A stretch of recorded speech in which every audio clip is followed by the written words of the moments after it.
the Rams are so bad right now, and I think the market's not quite caught up to how bad the Rams are. I'm staying away.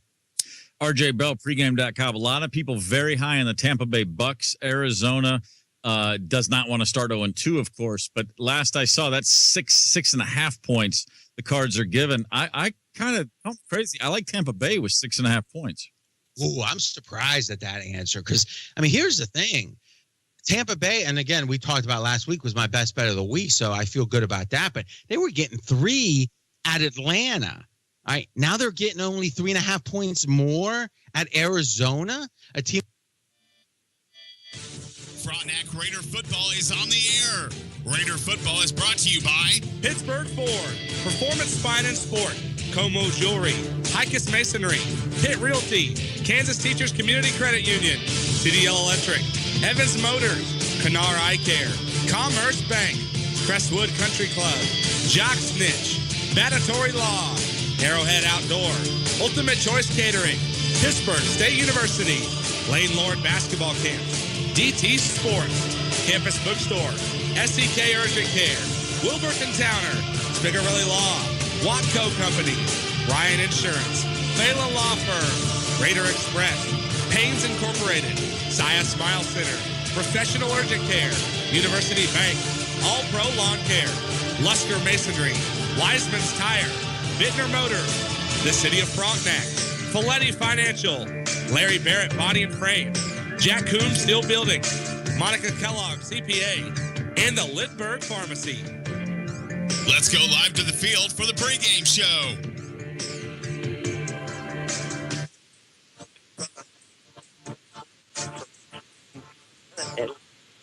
Between the home Frontenac Raiders and the visiting Colgan Panthers on a rainy Friday, and hopefully, the field's holding up rather well considering all the rain, and hopefully we don't have the lightning that could cause delays, and we'll be able to get this one in. Key game in the CNC League race as the Frontenac Raiders, they come in at 2-0 overall. The Colgan Panthers at 1-1. Both teams out on the field warming up, and some teams seem to be too hurt by the conditions, so we'll see how that plays out as the evening goes along. The pregame brought to you by Pittsburgh State University. Whatever you're looking for in a university, you can find it at Pittsburgh State University. For more information, visit them online at state.edu. You belong at Pittsburgh State University. And earlier this week, we got to talk with both coaches, the Colgan Panther Chet Smith, and for the Frontenac Raiders, Mark Smith. And for the first in our eye care, you don't just see better, you see the best in our eye care.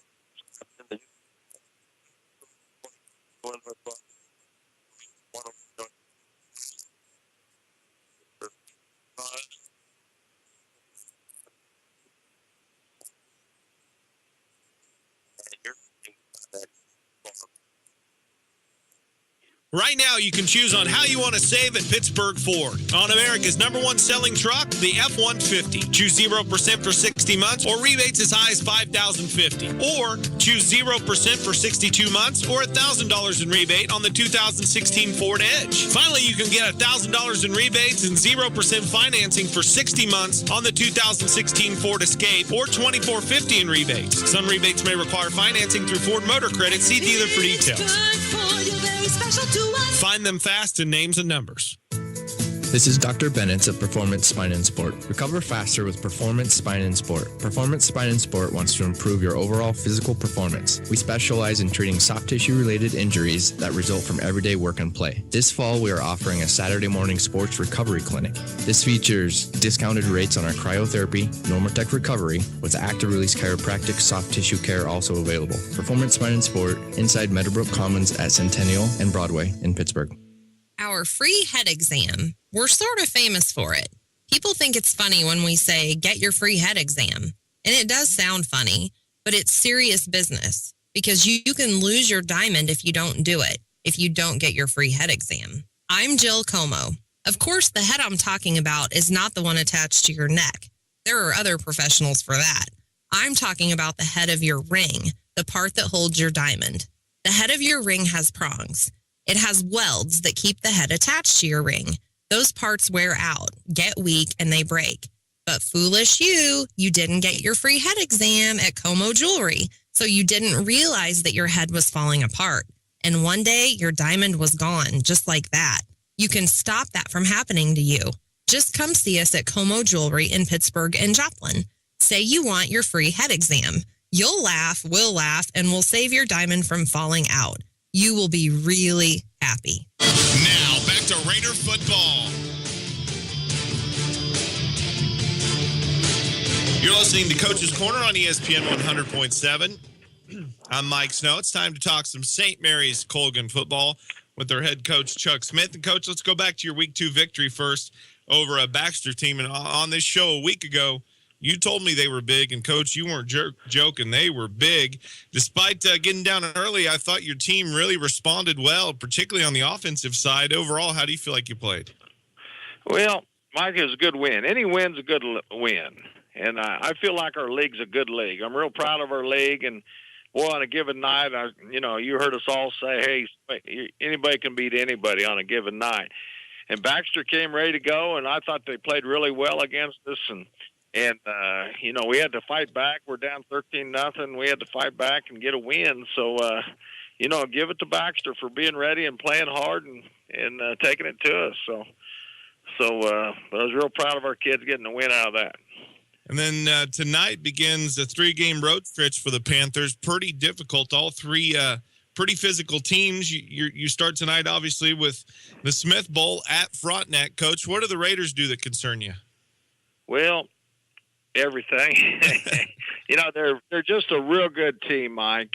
And Mark, he's a good coordinator, and boy, he'll throw everything at us. And they're just an outstanding football team. And I thought, boy, they've really played both their opponents well early. Two good opponents, Girard and Glean, and they beat them both soundly. So our kids have their work cut out for us, Mike, and I hope the weather's good to us where, that doesn't play a factor. But like I said, we have a real tough ball game ahead of us, and our kids, we got to be ready to play, and we can't turn the ball over. Well, you mentioned the Frontenac-Galena game was moved to Saturday, so all the Friday night football fans that went to watch their own school had an opportunity to go watch them. And the thing that really jumped out to me, Coach, was I knew the Malikas kid could throw the ball, but I wasn't aware of his running ability. He looked really good running the football Saturday against Galena. How big of a concern is that for you defensively? Well, I knew he was a good runner, Mike. So, like you say, he's a good thrower, and, he's a state wrestler. So, my gosh, the kid, he does everything well. He throws well. He runs well. He's a good tackler. He's a good defensive player. He can run. He's just a solid player. So, again, I couldn't be any more thrilled with what Billy Dickey's doing for us. Billy's really doing well, but Malikas is a fine player, and like I say, he's gonna give us a lot of problems.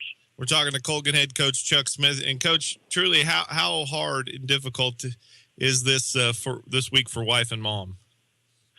I don't think very hard. I really don't.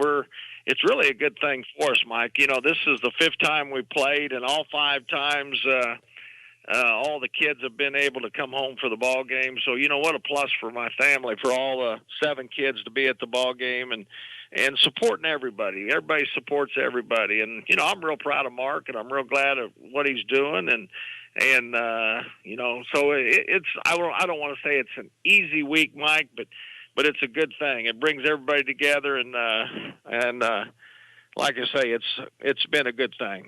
How's the injury report look heading into week 3, Coach? Well, Mike, we're injury-wise right now, we're okay. Thing is, we got to come out of these next 3 weeks healthy, because we got, that district, we got to be healthy coming into that district. And like you said, in our next 3 ball games, we're going to play some physical people, and we can't get beat up. We can't go into district beat up. So we're okay right now, but boy, we want to be okay in 3 weeks as well.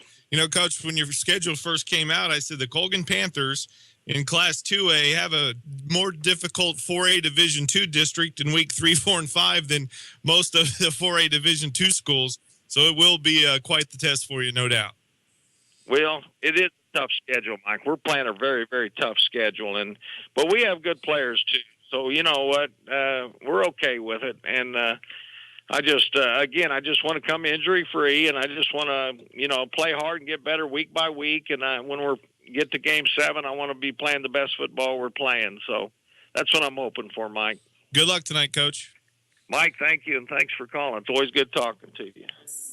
In a world of prefabricated convenience, isn't it nice to know that nothing beats good old-fashioned craftsmanship? Hicus Masonry melds time-honored hardscaping skills with all-natural materials to create structures that are both stunning and sturdy. When it comes to quality stone and brickwork, don't take chances. Go right to the experts. Whether it's indoors or out, big or small, make Hicus Masonry the first choice for your next project. It's the place where you'll build that new swing set for your little girl. It's where the entire family will gather for Thanksgiving dinner, even Uncle Bob, where hundreds of wiffle ball games will be played, where countless slumber parties are held. It's your home, where memories are made every day. To view all of the current listings, browse their website at pitrealty.net. Your new home and your new memories start at Pitt Realty. Are you tired of all those confusing checking account options? The Kansas Teachers Community Credit Union makes your choice simple. We only have one option. Our checking account has no monthly fees, and if you maintain a $2,000 minimum balance, we pay you interest. Get the Credit Union Advantage at 416 North Broadway or call 620-231-5719 for more information. Deposits are federally insured by NCUA up to $250,000. CDL offers a comprehensive, proactive maintenance program to keep your business electrical systems running efficiently. Without inspection and proper care, it could be just a matter of time before your operation is damaged and your customers are impacted. You can trust CDL Electric to solve your problems before they happen and supply the parts you need to keep your electrical system in excellent condition. Don't wait until you have to call an electrician. Call the professionals at CDL today. Find them fast at Names and Numbers. Now, back to Raider football.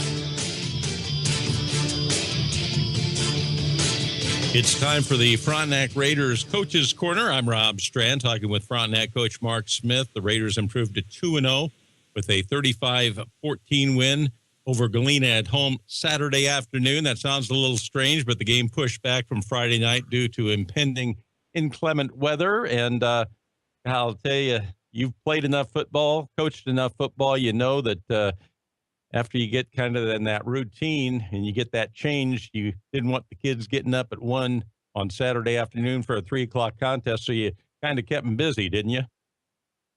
Yeah, it was good. We had a home volleyball tournament. I made them go watch that for an hour. Then we watched a little film just to keep their mind on the game. And our kids were ready. They knew it was a big game. They kept their focus, and we got off to a tremendous start on Saturday against a very good team, and we kind of just rolled through that momentum and just controlled the game throughout.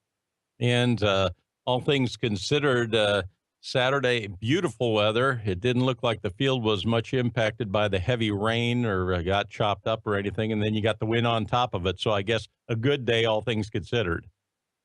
Yeah, Friday night it was just hard watching the other high school teams play, and we already postponed ours. But it was really hot Friday, and it turned out to be beautiful on Saturday. So couldn't ask for much more. Yeah, our field held up pretty good with all the rain we got. The kids came out. It's always fun to play on an afternoon. You kind of feel like in a college environment. So our kids responded to that and got off to a great start.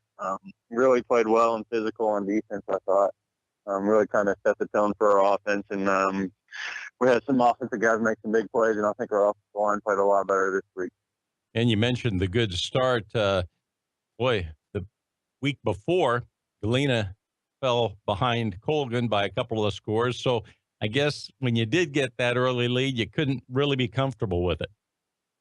No, definitely, because we went up 21-0, and they went right down, had a big passing play for a touchdown. So I was like, dang it, here they come again. So it was really important right before half we scored that touchdown and kept that momentum for halftime going into the second half. We got the ball out at halftime, which I was really hoping we get a good drive going. The human eye blinks about 17,000 times a day. But here's a real... At really Commerce Bank, we offer auto loans that fit...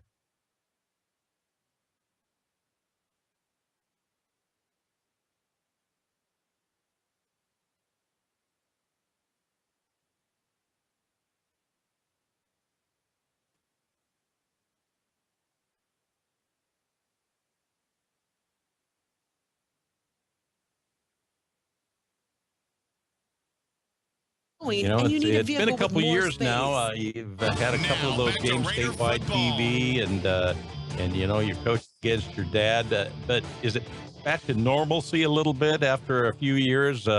Maybe not as much emphasis on this contest, other than it's a Frontenac Colgan game. Yeah, it is almost back to normal, and it's kind of nice that way. That's the way it should be. The big thing is it's Colgan and Frontenac, and both teams are going to play great. It's always a battle. It doesn't matter records, doesn't matter scores they've had. Both teams are going to compete very hard, and it's great for both communities coming together. It's our homecoming, so it should be a good crowd. It's going to be a tough game. They have some team speed we got to be aware of. They have a lot of seniors who they want to do well, just like our seniors want to do well. So it's going to be a very competitive game, and hopefully we can get off to a great start like we have the last 2 weeks and take care of the football and just play solid defense. The Panthers 1-1. They opened with a 6-point loss to Galena after they had the 2-touchdown lead early, and then last week took on Baxter Springs. Came from behind actually to win by 10. And I know you've got to see the video. What do you see in the Panthers this season? On offense, they got a lot of team speed in their backfield. Billy Dickey's done a good job at quarterback, running and throwing. Throws a very good deep ball. Manages their offense very well. They got a couple of speedsters in the backfield with Josh Hayes and Max Wilson drew back. The Simmons kid, he's a very physical kid. So they got a very good backfield with a lot of speed. We got to contain them as much as possible. Don't want them to get on the edge on their toss plays, on their options, and on their play action going deep. So I know they're going to have some wrinkles for us like they have the last several years. We're just going to play fundamentally sound on defense. And I know our kids have the ability. If they just do what we're supposed to do, we'll be all right. And you've had a couple physical contests opened at Girard, and then last week home against Galena. And I know there's the bumps and bruises, but nothing major as far as injuries go. Austin Mile had a hip corner last week against Galena. Other than that, maybe just a little pride loss because Galena's a very physical team. But it was that good soreness after a win, and our kids we ran it off on Monday. Had a pretty hard practice yesterday, so I think we're got our conditioning in for the week, and we're ready to focus on the Panthers and just play it one play at a time. Frontenac Raiders coach Mark Smith, thanks for talking with us, and we'll talk to you after the game. Thanks, Rob.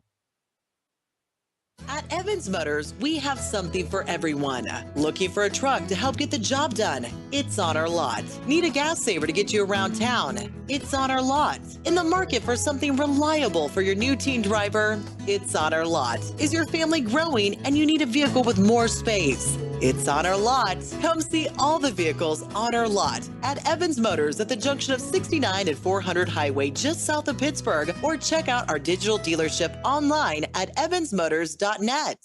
What do you know about Crestwood Country Club? Did you know that all new members will receive 3 $20 food certificates for use upon sign-up? How about the fact that it typically takes less than 4 hours to complete a round of 18? Crestwood also offers plenty of space for private functions such as birthdays, weddings, reunions, or any other special events. The 2016 membership drive is in full swing. For more information, contact General Manager Todd Casey at 231-6530. A golf heaven at a value price. Crestwood Country Club.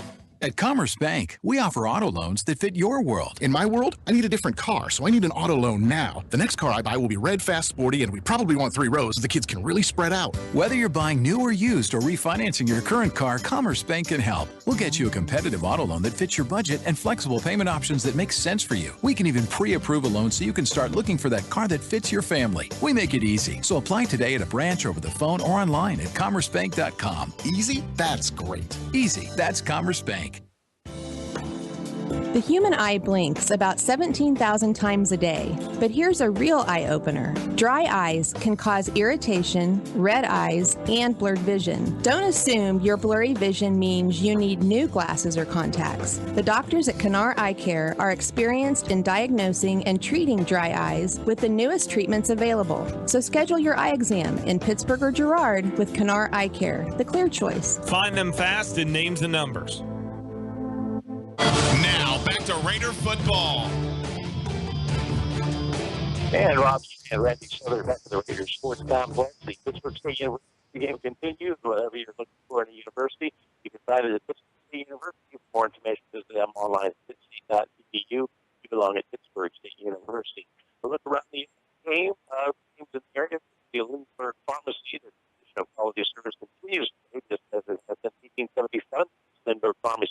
strives to provide superior clinical services and convenience to our customers.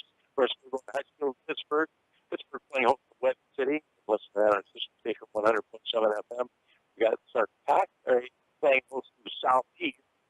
And Baxter Springs, Colorado, Virginia. You're welcome. Frontenac hosting Colgan. Here right here on Fox 1340. 96.1 FM on ESP on 1007.com. Riverton calling on Coffeyville, Head County, entertaining Osawatomie, Chanute, Fort Scott, Parsons at Independence, Southern Baptist Northeast at Uniontown.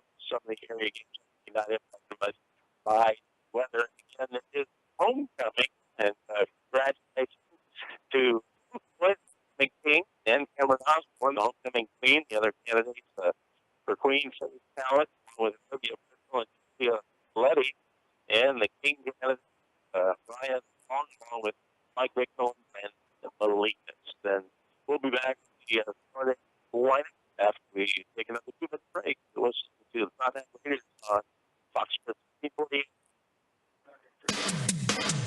Jock Snitch Sporting Goods. For whatever game you play. Jock Snitch Sporting Goods at 6th and Broadway in downtown Pittsburgh has new shoes coming in daily for everyone to start school on the right foot. Nike, Adidas, Converse, Brooks, and Asics. A huge selection of Oakley, North Face, Nike, and Adidas backpacks. Gear up at Jock Snitch for all your back-to-school needs. You got the sports look of today. Sporting Goods from Jock Snitch. Facing criminal charges may be the most frightening challenge of your life. The loss of freedom, your job, your license, are prospects you don't want to take lightly. Don't face these challenges alone. Calling the law office of Edward J. Battatory is your first step to taking control of your situation. Put their reputation for success in the courtroom on your side. Call the law office of Edward J. Battatory today, 620-230-0333, and take back control of your life. Advertising on digital billboards works. I'm Carrie Nix, co-owner of Arrowhead Outdoor.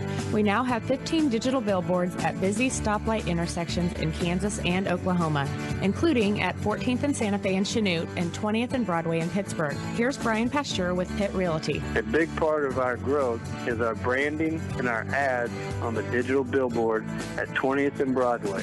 Thanks, Brian. Learn more about our affordable, effective advertising on our digital billboards. Call Arrowhead Outdoor at 620-308-6667.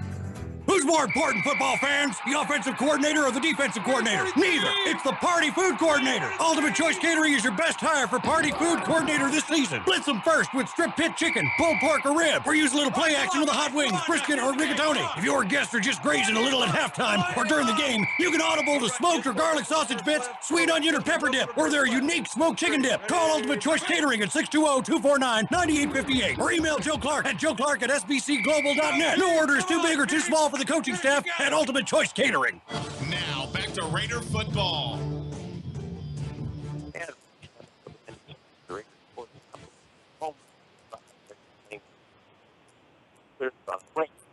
You think that consider the field.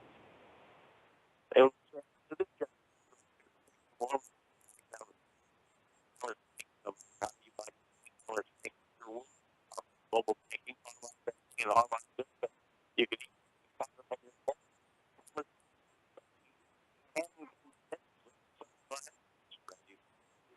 for the starting your super strength. Right. You're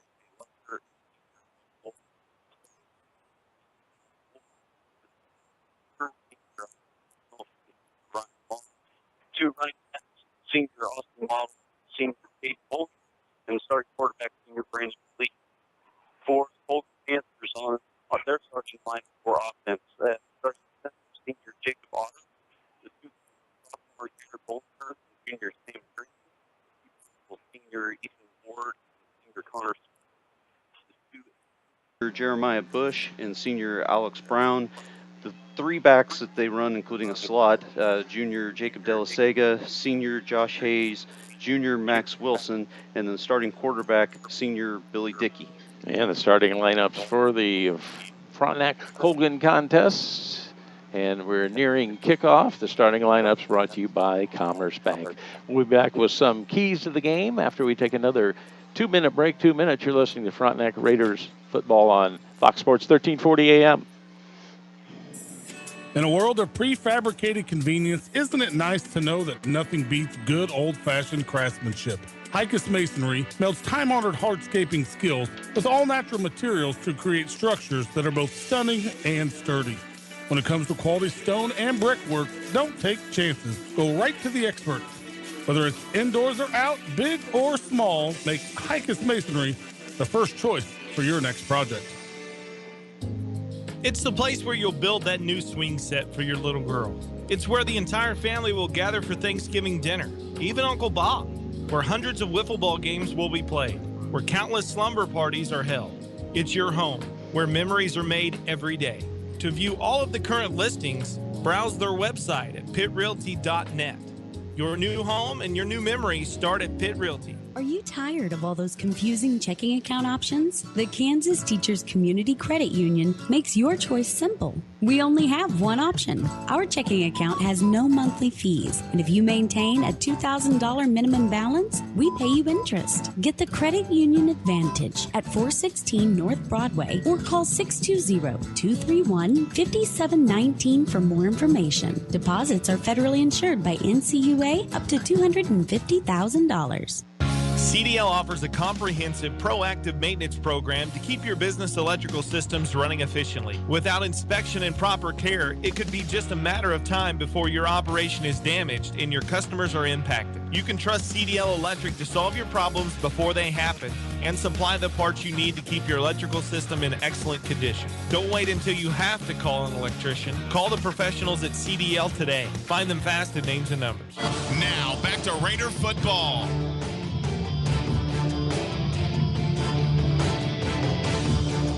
And Rob Strand back with Randy Southern at the Raider Sports Complex, the tail end of the national anthem as performed by the Frontenac Raiders Band on this rainy Friday night, and nearing kickoff of Frontenac and Colgan homecoming. And the keys to the game brought to you by Jocksnitch. Gear up for game day at Jocksnitch Sporting Goods in downtown Pittsburgh. Shop the largest selection of fan wear in the area. Jocksnitch Sporting Goods, the sports look of today.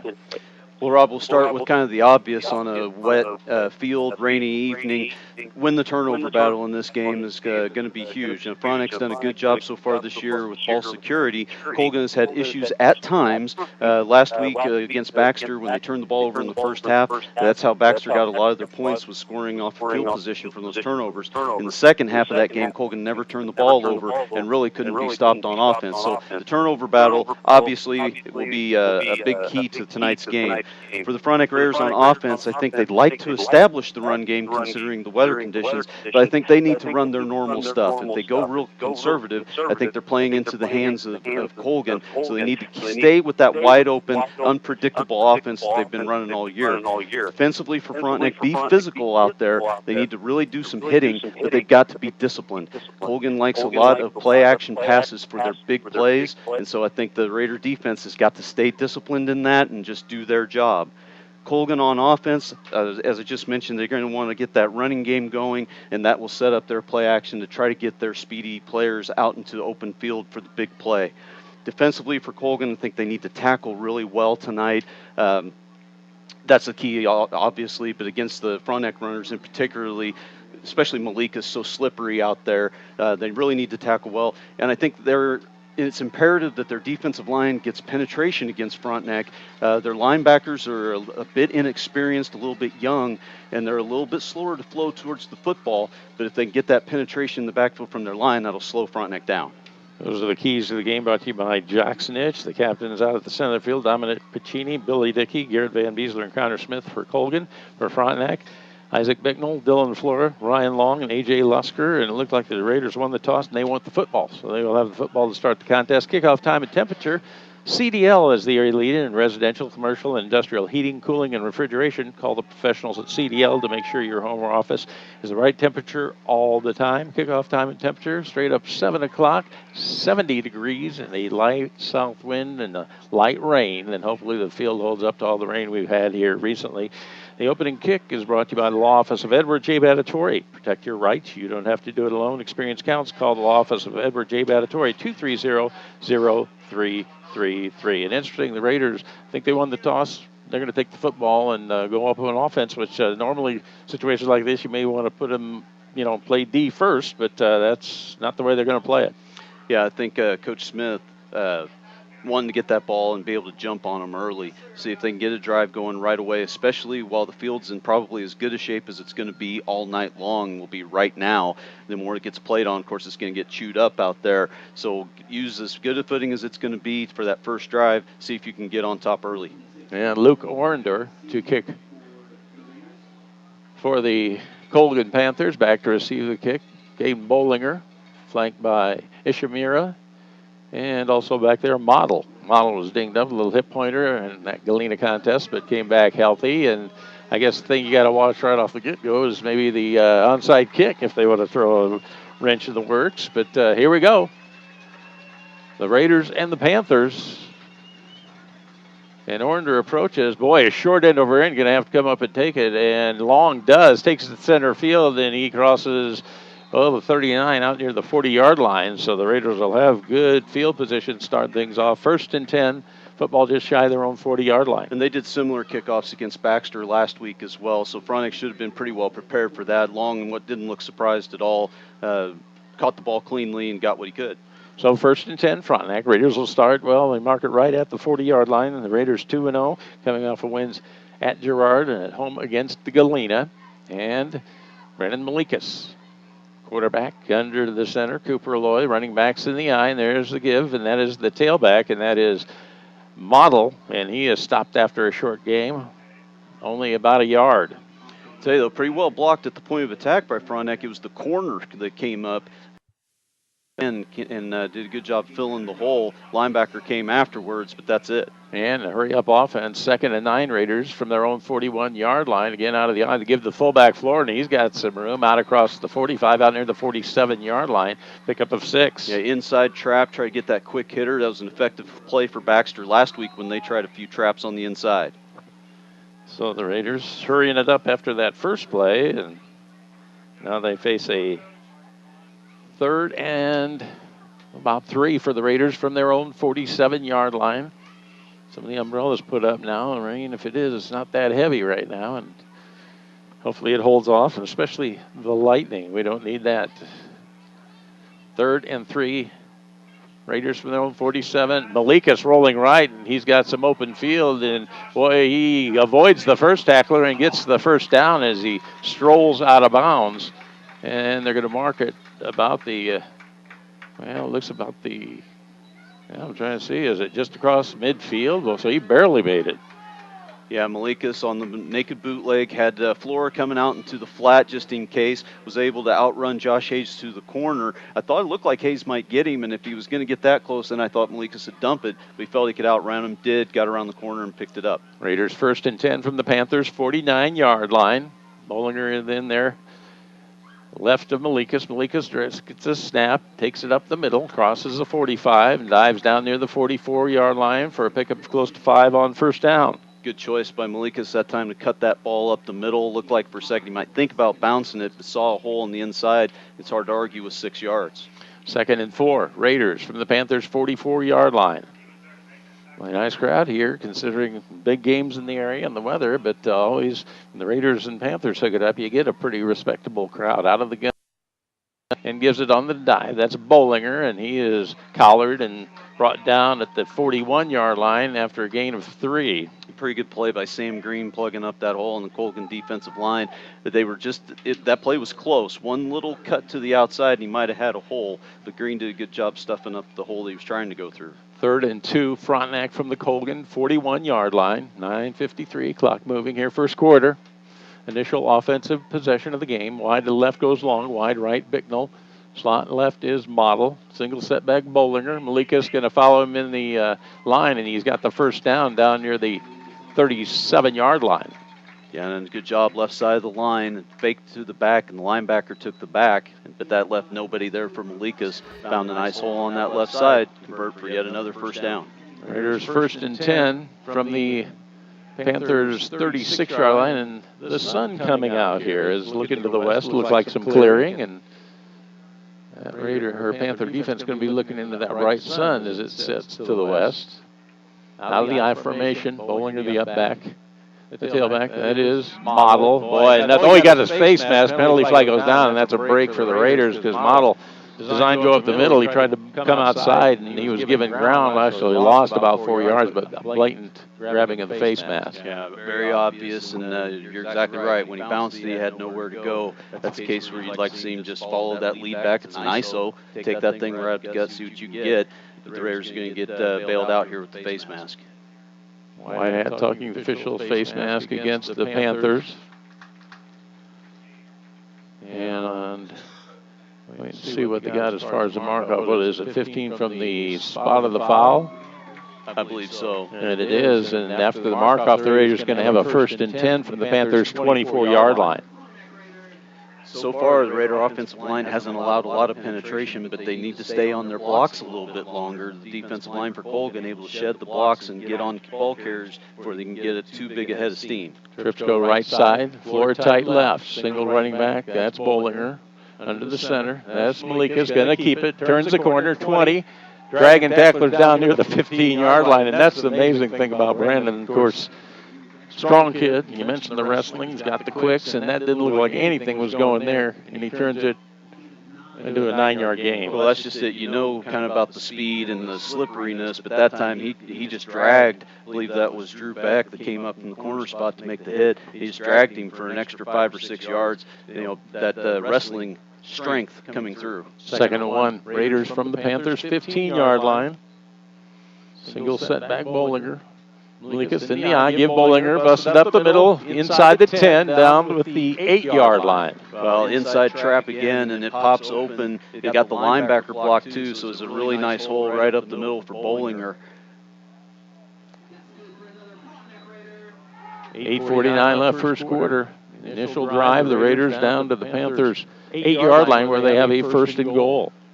This time the running back's in the eye with Flora the fullback, Model the tailback, Bollinger. Slot left. There's a give. That's Model up the middle, inside the 5, down near the 3, possibly the 2. Now they're going to mark it about the 3-yard line. A gain of 5 for Model. Well, I'll tell you, when one side of your offensive line ends up 5 yards down the field, you're going to have a successful running play, and that's what the Raiders got out of the left side of the line. Plus, they had the 2 backs leading the play as well, so excellent push up front.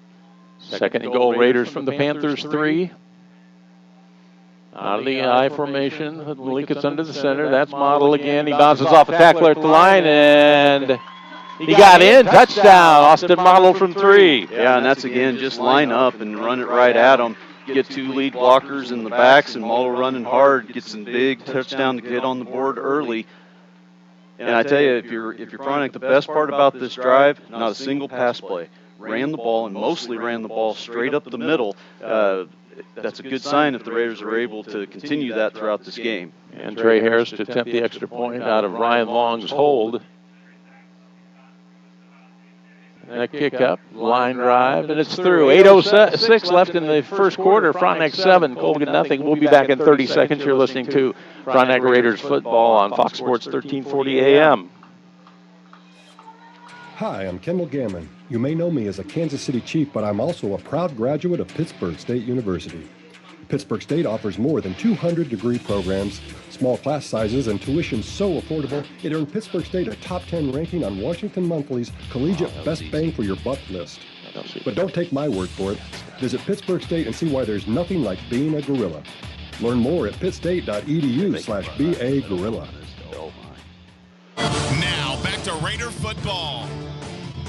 Rob Strand back with Randy Southern. 8:06 left first quarter. Frontenac 7, Colgan nothing. An impressive drive to open the contest. Absolutely, and like I said before the break there, running the ball between the tackles, all but really a couple of plays, and the one successful third down conversion by Malika's. But other than that, just running right at Colgan. And Trey Harris tees it up at the 40, end over end kick, and drives Bush back and almost stepped on the goal line, picks it up, takes the left side, squats at the 15, and then he is nailed about the 17, maybe the 18-yard line. Boy, that was right on the goal line. close, but I think he was out. And the Raiders certainly take it as he didn't get quite to the 20. But excellent kick coverage again by Frontenac that they've had most of this year. So 1st and 10 for the Panthers, and they will start from their own 18-yard line. The quarterback is Billy Dickey. He is the senior. They'll have a number of running backs in there to help him. And lining up in the backfield with Dickey, that is Josh Hayes. He is back in the backfield. Quick pass, and it is batted up in the air. And who got a hand up? Was that Jake Wilbert got a hand up and knocked the pass down? Yep, absolutely. Good job. Those quick little passes, you know you're not going to get to the quarterback, so if you can time it right, jump up and get a hand on it, saves a good, it's that 5 and out that Colgan is really famous for, but not successful there as Wilbert read it very well. 2nd and 10, Panthers from their own 18-yard line after the incompletion on their first offensive play. Beck is lined up at the tailback slot behind Hayes and Dickey under the center. Motion right to left goes De La Sega out of the right slot. Option left side coming up. That is Beck, and he is thrown out of bounds. Defended well as they strung it out. Didn't have a chance to get any yardage out of that. Well, Jake Wilbert didn't make the tackle, but he made the play. He took on the lead blocker on the pitch, shed him, got a hit on the ball carrier, but made him bounce it even further backwards and to the outside, and then the safety came up to finish him off. But Wilbert really made the play. So that was actually a loss of about 3 on that play. As Drew Beck tried the left side. Now see what Coach Chuck Smith comes up with on a 3rd and, actually about 3rd and 14 from the 14-yard line. If they're going to throw it, I think maybe screen pass or something like that, something safe. And rolling right, that is Dickey looking to throw. He's hemmed in, avoids the first tackler, still on his feet, but he is brought down about the 18-yard line, so had a long way to go and only got that loss on the previous play back. Well, didn't let him get to all the way to the outside on the rollout, and when he had to cut it back in, good pursuit by the Raider defense, keep him short of the first down and force a punt. 7:27 left first quarter. Frontenac leads at 7-0. Colgan to punt, and dropping back to punt is Tyler Brines, and he stands back near the goal line. Back to receive the kick for the Raiders is Isaac Bicknell. And a penalty flag goes down. Boy, nice booming spiral. Bicknell calls for the fair catch, retreats, and takes it to the 48, and see what the call is here. If it's encroachment, that'd be a dead ball. That was a booming punt. Yeah, I'm not sure. They're going to talk to Frontenac. I think they may not have had enough men on the line of scrimmage. They don't make them punt it again, I think, because I'll tell you what, Tyler Bryan's got a foot in that one. And that was dandy. I think they'll force a retreat back to the 38 to make the catch. Now, if it hit ground, that's one of them kept rolling, but he did wise to catch it. The procedure of the call. Yeah, I think they may have been a little short with people out there, and the one that was short was the guy that wasn't on the line, so I think it's 6 men on the line. So a 5-yard mark off, and that'll put the Panthers back to the 12-yard line. Again, punting situation with 7:04 left here in the first quarter. Frontenac leads at 7-0, and Tyler Bryan's now in his end zone to handle the punt. It's a snap. This one's much shorter. You got to watch out calling the fair catch once again, and Bicknell makes it at the 43-yard line, so picked up about 20 yards there on that, making them re-kick. Yeah, good decision by Bicknell, 1 for the fair catch, and then 2, go ahead and run up and catch it. It's a much shorter punt, but if that one drops, it could have taken a bigger roll, so a good job coming up, sure hands, making that catch, setting the Raiders up with excellent field position. In homecoming, Frontenac leads it over Colgan 7-0, 6:58 remaining. In the first quarter, the Raiders have a 1st and 10 from the Panthers' 43-yard line. Out of the gun, Malikas. With the football pitch, sweeping the right side, that is Bollinger. Penalty flags all over the place in the area where you may get the hold on that, trying to take care of an end or a linebacker. One flag for sure is a hold. We'll see what the flag on the far side is. Bollinger had a lot of room, ended up getting about 10 yards, but that may have been part of the reason right there. While we're waiting on the call, Rob, I got a few early scores. Fort Scott at halftime, they started their game early against Chanute. They have a lead 14-0. Columbus at Girard. Columbus scored first. Girard has answered. It's Columbus 8, Girard 6. And then Sarcoxy has scored an early touchdown Southeast. They lead 7-0. So the mark-off, and the Raiders going to face a 1st and 20 now back at their own 47-yard line. So I guess if you have to get a penalty, the first play is the one to get on, but boy, that starts you back of the stakes on that 1st and 10 after you take the punt. Frontenac last week was able to get past and convert after a penalty on offense. We'll see if they can do it tonight. Wide left is Bicknell, wide to the right, goes long. And a quarterback draw. Malika's not much there as he's only able to pick up about a yard. Yeah, tried to spread Colgan out and then run the draw up the middle with the quarterback. Colgan blitzed, and the blitzer kind of missed. But that defensive line, again, not penetration so much, but getting off the blocks really well for Colgan, able to shut that run down. So the Raiders facing a 2nd and 19 from their own 48-yard line. Clock's moving here in quarter number 1. 6:05 remaining. Frontenac the 7-0 lead. Wide left is Bicknell. Wide right, long. Out of the gun, Malika's blocking backs to both sides, looking quick out. That is complete, and that is Bicknell, and he is dragged down at the Panthers' 45-yard line by Brines. It's kind of good all-around football play right there. You get the nice route, perfect throw, and then Brines comes up and makes a nice tackle. Raiders will take it. If they're going to give them that short one, you take it. And one of these times, they'll probably break a tackle, and then you got a big play. Raiders face a 3rd and 12 from the Panthers' 45-yard line. 5.5 minutes left here in the first quarter. Frontenac the 7-0 lead. Wide to the right goes Mansour, joined out there by Model, along with Bill, and a sack back at the 40-yard line. And that was Bryce Hutchins who was able to sack Malikas for the big loss. Well, I mentioned in the opening part that you might see Colgan blitz quite a bit. They even showed the blitz. Hutchins comes up close to the line. They blitz, and not a single person touched him. He ran in clean, got a hold of Malikas. So punting situation, Trey Harris back at his 25-yard line. Back to receive the kick of Wilson, along with Hayes.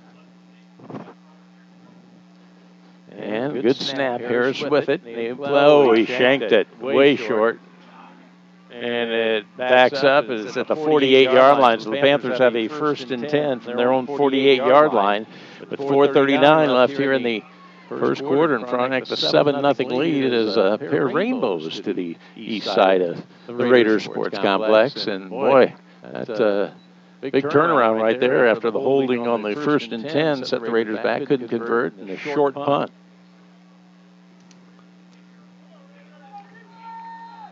Panthers 1st and 10. They actually at their own 49-yard line. Running backs out of the eye behind Dickey. Dickey gives it tailback. That's back, and not much going as he is able to almost get it into Raider territory. About looks like he was able to get in there. I think that was A.J. Lusker able to get off a block and get on the ball carrier. Kind of hog-tied him. I was kind of watching the far official make sure he wasn't going to throw a flag. He didn't really grab the face mask, but he kind of tackled him around the head. 2nd, and let's call it 8 for the Panthers. Ball resting shy of the Raiders' 49-yard line. Coming out wide to the right is Bush. Running backs in the eye again with Hayes, the fullback. The tailback's back. Out wide to the left goes Alex Brown. There's a dive, and that is on the carry. That time was Josh Hayes, and he is tripped up. And they're going to give him close to the 46-yard line. Well, Frontenac ran trap several times, so Colgan, they can run it as well, and they saw it right there. Now, they've been running that more out of a single back set with Hayes more than they have out of the eye. This time from the I formation, trying to sneak that one by. 3rd and 6 Panthers from the Raiders' 47-yard line. Wide to the left goes Brown, joined out there by Hayes. Couple wide out right. Bryans along with Delasega, single setback. And looking to pass as Dickey puts it up. It's in the air, and it is picked off. Malikas comes with the tip ball, and he's going to take it to the house. Down to the 20, 15, 10, 5. Touchdown, Raiders.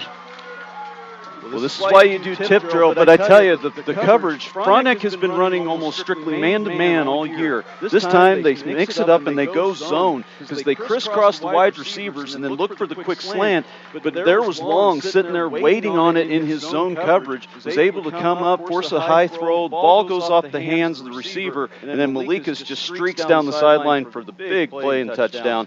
Raiders now 13-0 with the extra point to come. Some 60 yards on that pick six, and Harris to attempt the extra point out of Long's hold.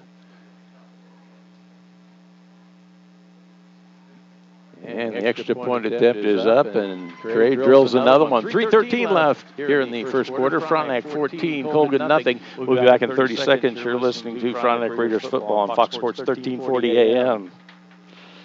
Whether you're a girl headed into the 3rd grade or you're nearing the end of your high school career, if you want to improve your basketball skill set, you need to attend one of the Lane Lord basketball camps. Each camper receives individual attention and specific coaching adapted to age and skill level. There's something for everyone. A grade school camp for girls entering 3rd through 8th grade, a high school teen camp available on 2 different weekends with both varsity and JV levels of competition, plus satellite camps throughout the summer. All campers receive instruction from head coach Lane Lord, head assistant Amanda David, along with former and current players.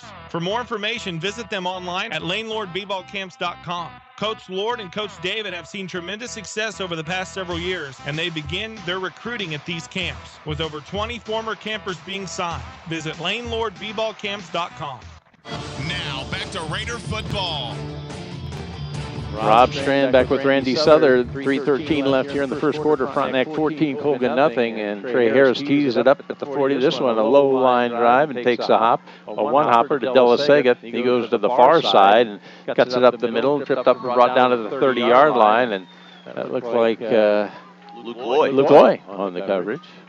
So we said that there was about 3 plays with 3 momentum swings just in that last series there, and the Raiders get the pick 6 to stretch their lead to 2 touchdowns. And I'd give that a lot of credit to Coach Palumbo switching up the defense there, switching to zone, a guarantee. They were expecting man-to-man coverage. You crisscross those receiver against man, it's probably wide open, but run a zone instead and forced a turnover. First and 10 for the Panthers from their own 30-yard line. Out of the gun, Billy Dickey, single setback behind him, and he fakes the give, going to try the left side, and he gets a couple of yards left side. Well, good job there, Jake Wilbert and Dylan Flora did a good job filling that hole in kind of a misdirection. You fake the back to one side, quarterback heads the other way. Good read on it. Only thing you got to watch is with Wilbert and his outside contain responsibilities, make sure he takes a good angle, doesn't get sucked in. But good job there filling the hole. 2nd and 7 Panthers. The ball shy of their own 33-yard line. A couple wideouts both sides. Dickey out of the gun.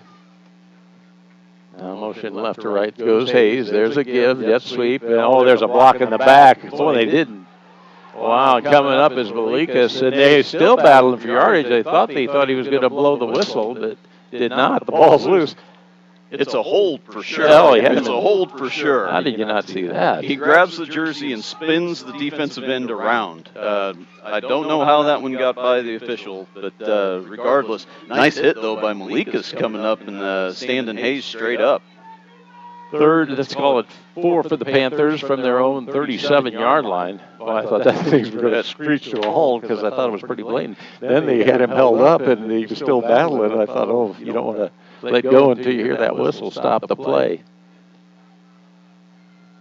Bush comes wide to the right. Della Sega slot right. Running back with Della Sega motion right to left.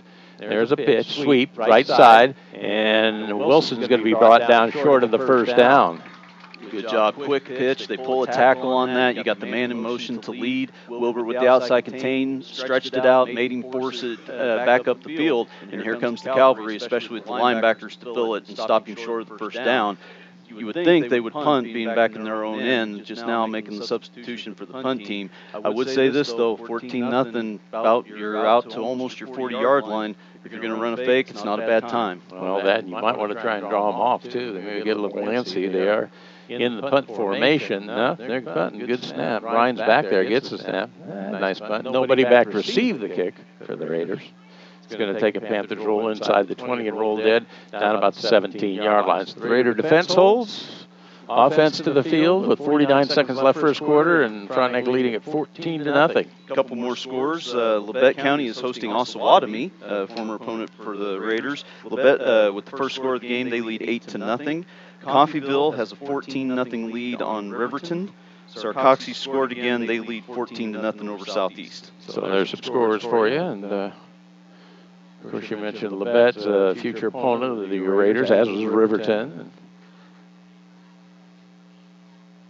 First and 10, Frontenac, and the Raiders will start from their own 17-yard line, running back in the I formation.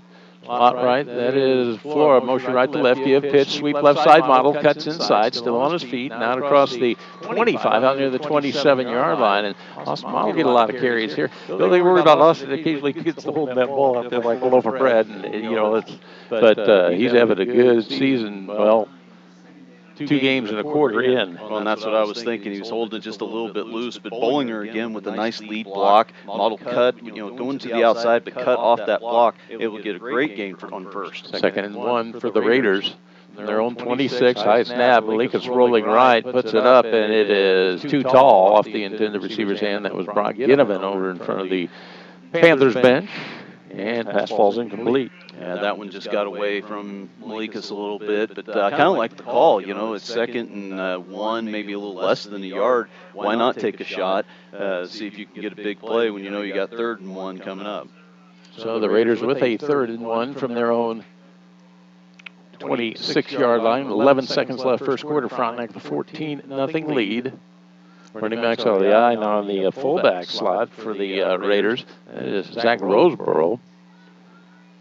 And Model in the tailback. There's a give. That is Model outside, and he is hemmed in, thrown down, but I think he got the first down. I think the initial surge, he got it. And, he got a couple yards on that here. He got the first down. Yeah, broke it to the outside, and then he kind of stutter-stepped like he was going to fake out the guy. Boy, when you only need a yard, lower your head and go. And looking up, 6 seconds remaining, and they're winding the clock down. So that'll do it for the first quarter. Frontenac leads Colgan 14-0. We'll be back with the second quarter after we take this 30-second break. And you're listening to Frontenac Raiders football on Fox Sports 1340 AM.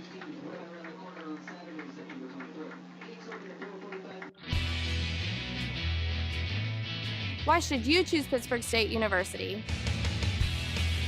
Nationally recognized academics, student-friendly tuition, incredible athletics, the amazing campus. Whatever you're looking for in a university, you'll find it here. It's why you belong. It's why you belong at Pittsburg State University.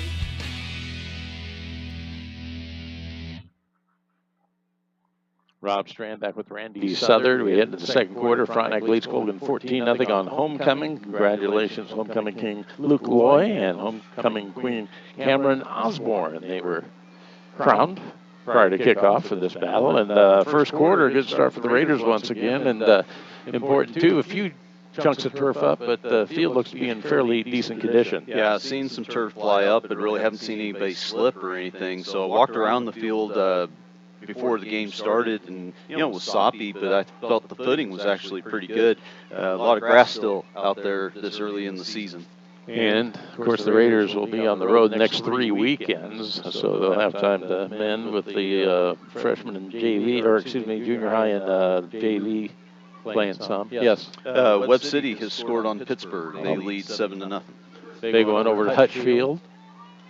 First and 10 Raiders from their own 28-yard line out of the gun. Jet sweep, Tristan Fay, right wing. They give a little cross buck, and Bollinger cuts back, and boy, he turns nothing into something as he's able to get out near the 35. They gave that little jet sweep action, man in motion, and Bollinger did well to cut back and was able to pick up some 6 yards on that carry. Well, he turned a bad run into a good run, and by bad run is, he outran his pulling guard, who's going to kick out the end and give him the hole. He outran him, but then was able to cut up underneath it and pick up what he could. Raiders 2nd and 4, football shy of their own 34-yard line. Out of the gun, Malikas. Oh, he almost lost the snap. No, he finally pitches to Bollinger, and he gets a block, and he's got the... Oh, going to call a block in the back, I think, and somehow 2 officials saw that. I think he had the block and just got the maintaining it, getting him in the back. That turned into a big run for Bollinger down to the 46. I'd have to look at the replay on that one. Well, it appeared to me he had his hands right on his shoulder pad, on the front of the shoulder pad, and turned the man. Now, if that is a hold, then I want to know the last series when Colgan had the ball, how come that's not called by the same official on the same side of the field? You know, I just want some consistency out there. Well, it was a high snap. Lucas came down dangerously through it. And Bollinger was out in front of him, and he turned it into a nice game, but they called the hold. Coach, I see Coach Smith down there probably bending the Zebra's ear about now on that call. After the penalty, 2nd and 10 for the Raiders from their own 28-yard line. Trips to the left, leaks out of the gun with Bollinger the blocking back. Quick hitch, left side. Now a penalty flag again before the snap procedure they call against the Raiders. So Frontenac self-destruct in here. Fairly, maybe not set when they got out. Splitting out. Yeah, I think maybe one of the wideouts moved a little early to try to go get their block a little early. But boy, he was way over the ball's on the right hash, and he was lined up almost clear to the sideline. That ball was in the air so long. I don't think that was going to go anywhere. Just that ball in the air forever.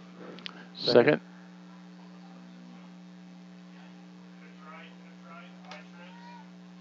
We've got 2nd and 15. For the Raiders, their own 23-yard line. Malika's going to keep it. Right side, gets a block, cuts. He's out near the 30-yard line, so a nice gain. About 7 yards. Yeah, and you get Bollinger leading the way again. Had a good initial hold, made 2 nice cuts to kind of set some blocks up, and gets the second penalty yardage back plus a couple more. 3rd and let's call it 8 for the Raiders from their own 30-yard line with 10-14 left here in the first half. Frontenac leads at 14-0. Going wide out left is Bicknell, joined out there by Model, also Ginnivan, tight right, that's Flora. Out of the gun, Malikas with the blocking back, Bollinger.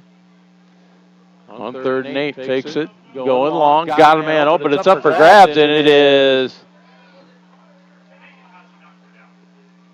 incomplete. Boy, oh boy, that was up for grabs. And tell you what, that was the case where the receiver had to turn into the defender, and I believe that was Model who was able to pry it away from the defensive back who maybe had a pick. Yeah, trying to fake the quick hitch and send a man long. It's worked several times for the Raiders already this year. But Pacini was sitting back at the free safety, read it all the way.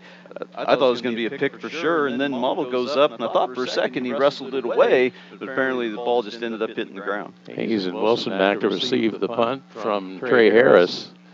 As Raiders set, again, good snap, plenty of time. Harris, side of the foot again, does take a Raider roll into Panther territory and rolls dead at the 40-yard line. So 1st and 10, Colgan. Panthers start from their own 40 with 9:38 left in the first half, and Frontenac 14-0 lead. Well, the end result of that punt's not too bad, but I don't know if he's just rushing a little. I don't know.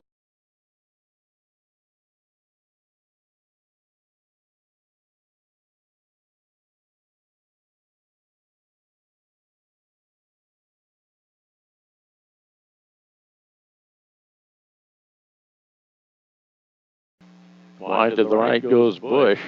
Slot right is Delasega.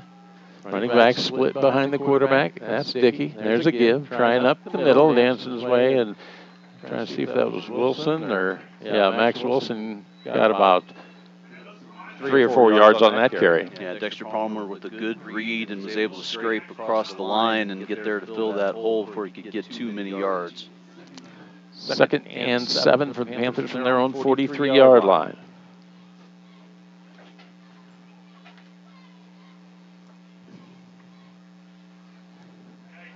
In the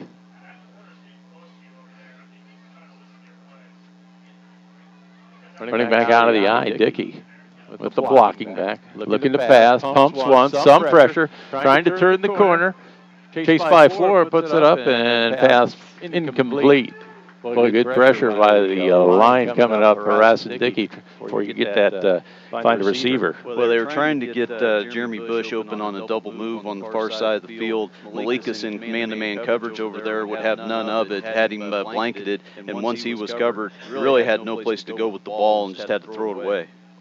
3rd and 7 Panthers from their own 43-yard line with 8:51 left here in the first half. Frontenac the 14-0 lead. Bush is wide right. Coming out wide to the left side is Alex Brown. Slot to the right, Della Sega. Split backs. Dickey under center. Quick hitch. A slant batted down. I believe that was A.J. Lusker, I believe, knocked her down. Yeah, absolutely. Again, this time instead of the 5 and out, they tried the quick slant. Lusker realizes quick pass, can't get to the quarterback, get those hands up, knock it down, force another punt for Colgan. So a 4th and 3 Panthers from their own 43. Again, Bicknell drops back to receive the kick with 8:48 left here in the first half. Frontenac 14-0 lead, and Tyler Brines drops back again, stands at his own 30-yard line, been putting the ball well. High snap, goes up and gets it. Yeah, well, it's a short kick, but boy, you got to turn around if you're a Raider. Though it takes a nice roll this time, and it's going to go inside the 20-yard line. So benefit from that roll, and the Raiders are going to start 1st and 10. It looks like it's right close to the 20. Yeah, no chance for Bicknell to get over and try to fair catch that one. And then, yeah, the fortunate bounce for Colgan pushes the Raiders back, but do hold on defense yet again, get the ball back to that offense. So they're actually going to mark it at the 19. 1st and 10 Frontenac from its own 19-yard line with 8:37 left in the first half. Frontenac going to try and add to the 14-0 lead here at homecoming at Frontenac High. Looks like, well, the umbrella's up, most of them, so it looks like most of the rain hopefully is gone. Out of the eye, Malikas gives it a trap, and boy, not much there. That's Bollinger, and he was lucky to get a yard. Well, in the case again where the defensive line for Colgan able to slip the blocks. Raiders getting on them, but having a hard time staying with that defensive line. I tell you on film that was the best part of Colgan's defense was that defensive line. Even though they gave up yards to Baxter, they're pretty salty up there. They do a good job of slipping blocks and making plays and slowing things up so then their linebackers can come and finish it off. Just trying that trap play, and it was good for a yard. 2nd and 9 Raiders from their own 20. Malika's out of the gun with Bollinger, the blocking back. Low snap, it's on the ground, and Malika's going to down and back at the 5-yard line. Well, it's always a concern when you've got wet conditions out there and the ball gets a little wet, gets a little slippery, and Frontenac goes with that shotgun snap most of the time, and so you have to kind of expect every now and then to have a bad one. So the ball spotted at the 7-yard line. 3rd and 23 Raiders from their own 7-yard line. Again, the clock moving, 7:25 left first half, 14-0. The Raiders lead. Wonder how many plays Coach Smith has in the playbook for 3rd and very long. When you're inside your own 10. Yeah. We shall see. Let Brandon Freelance, he is under the center there. Look at the pass. There's a quick hitch left side, and that is caught. And that is Bicknell, and he is wrestled down out across the 50 and out near the 16-yard line. Well, and you give your punter a little bit more room there. It's a pretty safe pass. You know, with the long distance, the Colgan corners are going to give a pretty large cushion. Might as well take it, give your punter a little bit more operating room, and hopefully he can get off a good punt. So 4th and 13 for the Raiders from their own 16-yard line. Trey Harrison to punt. Stands back at his 2-yard line. And with the snap, this low line drive, boy, coming up, taking, bobbling the football, and boy, it looked like it was knocked loose once again. The Panthers got it, I think, at the Raiders' 41-yard line. Yeah, bobbled it and had Dylan Flora running right down on him, and he took a pretty good shot on the ground, but able to hold on to it. But excellent field position for Colgan. Panthers will start 1st and 10 from the Raiders' 41-yard line with 6:22 left here in the first half. Frontenac 14-0 lead. And the Raiders' defense going to have to be called on here again. As the Panthers with nice field position after that punt. Bush goes wide to the right side. Hayes, the running back there along with Wilson. Split in the backfield behind Dickey. He's under center. There's a give. That is Wilson up the middle, and he is tripped up and brought down. And they're going to mark it down about the 34-yard line. Yeah, running that kind of crossbuck trap again. This time it popped open, well blocked up front, especially on the left side. Wilbert, I believe, got into the legs and just didn't get enough of him to get him on the ground. 2nd and 3 Panthers. Football resting shy of the Raiders' 34-yard line. With the clock moving, 5:55 left first half. Frontenac the 14-0 lead. Bush splits wide to the right. Running backs out of the eye this time with Hayes the fullback, the tailback Wilson. There's give to the tailback Wilson. And this time A.J. Lusker came around the corner and threw him down at the 34, which was the line of scrimmage. Well, they tried kind of that ISO play, and the Raiders that time looked like they were blitzing Palmer from the linebacker spot, and he ended up blitzing right into where they wanted to run the ball, created a big pile up, and then you had Lusker from the other side getting off of his block to make the play. Good job all the way around by the Raiders defense. 3rd and 3 for the Panthers from the Raiders' 34-yard line. Obviously, this one's going to be 4-down territory for Colgan, obviously. Bush goes wide right, joined out there by Della Sega. Running backs in the eye once again. Dickey going to keep it, follow his blockers, and he's got a first down to the 30-yard line after a gain of 4. Yeah, the old quarterback follow. It's like the option, but you know that the quarterback's going to fake it to the fullback, use him as a lead blocker, and follow him right into the hole, and able to get a nice hole on the right side of their line. Panthers with the 1st and 10 at the Raiders' 30-yard line. Clock's moving down to 4:55 left here in the first half. Frontenac leads at 14-0. We'll have the SEK Urgent Care halftime show coming up. Single setback Hayes behind Dickey under the center. They give the dive, and not much there as, boy, a host of Raider tacklers stopped him for a gain, maybe of a couple. Yeah, good defense up front, both the tackle and end on the side, and Palmer filled the hole real well, too. So good job all the way around by the Raiders up front. 2nd, let's call it 8. Panthers from the Raiders' 28-yard line. With that clock moving, Rob, this becomes an even probably more important drive. Colgan gets the ball first in the second half. They get a score here right before the half, cut the lead in half. Then they get the ball to start the third. Bush goes wide to the right. Running back split. Dickey under center. Little mix-up. Boy, he comes out of the pile and got a man open, and it is caught by Della Sega, and he is tripped up right at the, well, they say he's in bounds. It looks like he's short of the first down. It looks like he's about a yard short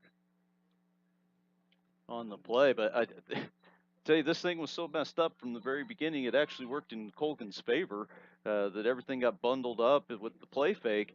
It made it look even more like a run, and then the next thing you know, out pops Della Sega into the flat, nobody out there.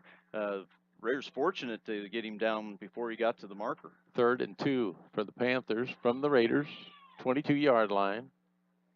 Dickey under the center now, and encroachment as the middle linebacker got into the neutral zone, 5-yard mark off. It's going to be a first down for the Panthers. I don't know if that's a case where he is actually blitzing or if he just wanted to go up and see if he could cause a lineman to flinch or something like that, but got a little too far, got into the neutral zone, and of course in high school football that's an automatic offside. 1st and 10, Panthers will be at the Raiders' 18-yard line at a timeout taken by Frontenac. 3:11 left first half. Frontenac leads Colgan 14-0. Let's take a 30-second break. You're listening to Frontenac Raiders football on Fox Sports 1340 AM. SEK Urgent Care is celebrating 10 years of providing medical care for our community. From sneezes to stitches and everything in between, SEK Urgent Care is there for you 7 days a week. At SEK Urgent Care, walk-ins are always welcome, and most insurance is accepted, including Blue Cross Blue Shield. We would like to say thank you to all of our patients, past and present, for trusting us with your illnesses and injuries. We look forward to many more years of service. SEK Urgent Care, 10 years and counting.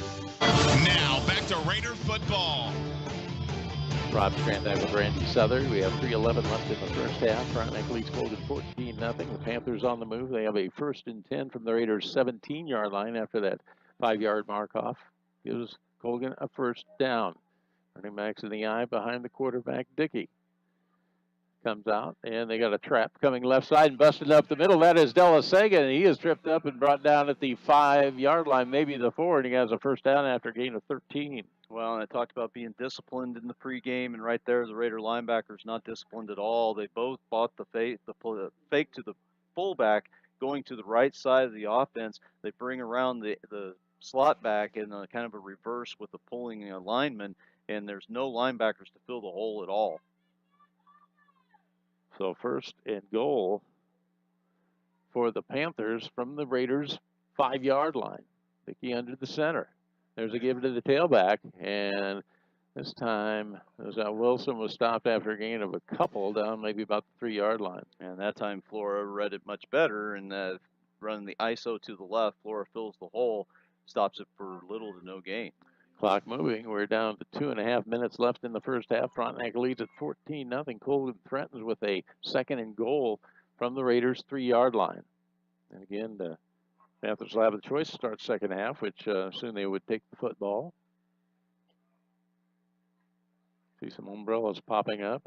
Maybe getting a little rain now. Running backs out of the eye with Dickey under the center. There's a give to the tailback, Wilson, and he gets...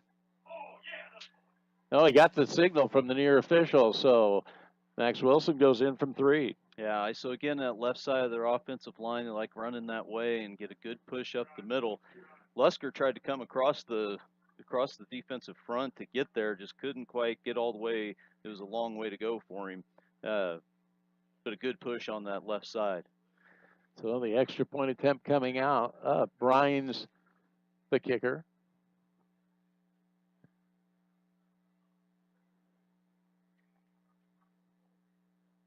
And the good snap, the placement penalty flag goes down as encroachment against the Raiders. I remember yesteryear, whenever that happened, that Chuck Smith would always go for 2 if he got that 1.5 yards. But looks like they're going to go ahead and kick it and try and cut the Raiders' lead to 7. Bryan's the kick. High snap. Gets it down. The kick is up, and it is good. 2:04 left here in the first half. Frontenac 14, Colgan 7. We'll be back in 30 seconds. You're listening to Frontenac Raiders football on Fox Sports 1340 AM. Finding a lawyer means choosing someone with experience.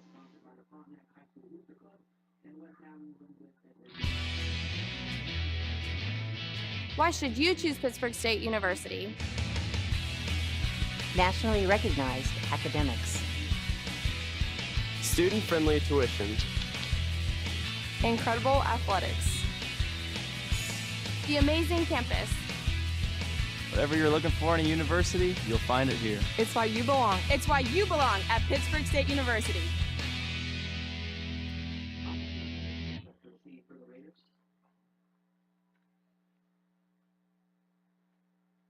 Rob Strand back with Randy Souther. 2:04 left first half. Frontenac 14, Colgan 7, and the Panthers to kick off. And nice drive there by the Panthers. Yeah, just what the doctor ordered. They score where there's 2:04 left. You figure after the kickoff, just probably have right at about 2 minutes to go. And normally I would say plenty of time for the Raiders, but they've not really been too willing to put the ball in the air that much tonight. We'll see if they open it up to try to get a score late. Well, they're kind of sacrificing that field position via the penalty route that last time. Didn't get too ambitious. Orender tees it up at the 40. Luke Orender, the sophomore. He approaches. And, he pops it up. You're going to have to come up and make the catch, and the Raiders do. And trying the return was at Ryan Long, and he's thrown back to about the 32. I'm just going to guess we'll give him about the 35-yard line. See, again, I would have thought he might have fair caught that one. As short as it was, you can fair catch a kickoff, and they can't hit you because, boy, they were breathing down his neck right when he caught the ball.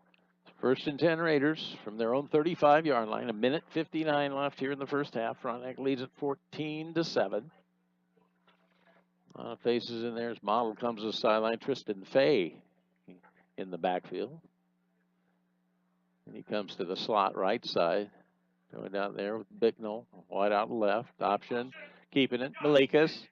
And, boy, somehow Brandon, I don't see where they spotted it. They'll see if he picked up about 3 or 4 yards on not much there, but did a good job to get positive yardage. It didn't look like much, but he was one step from breaking that thing back to the opposite side of the field and having a big one. He squirted through the line on a nice little cut, and boy, he had one more cut back to make, and he'd have had some hay.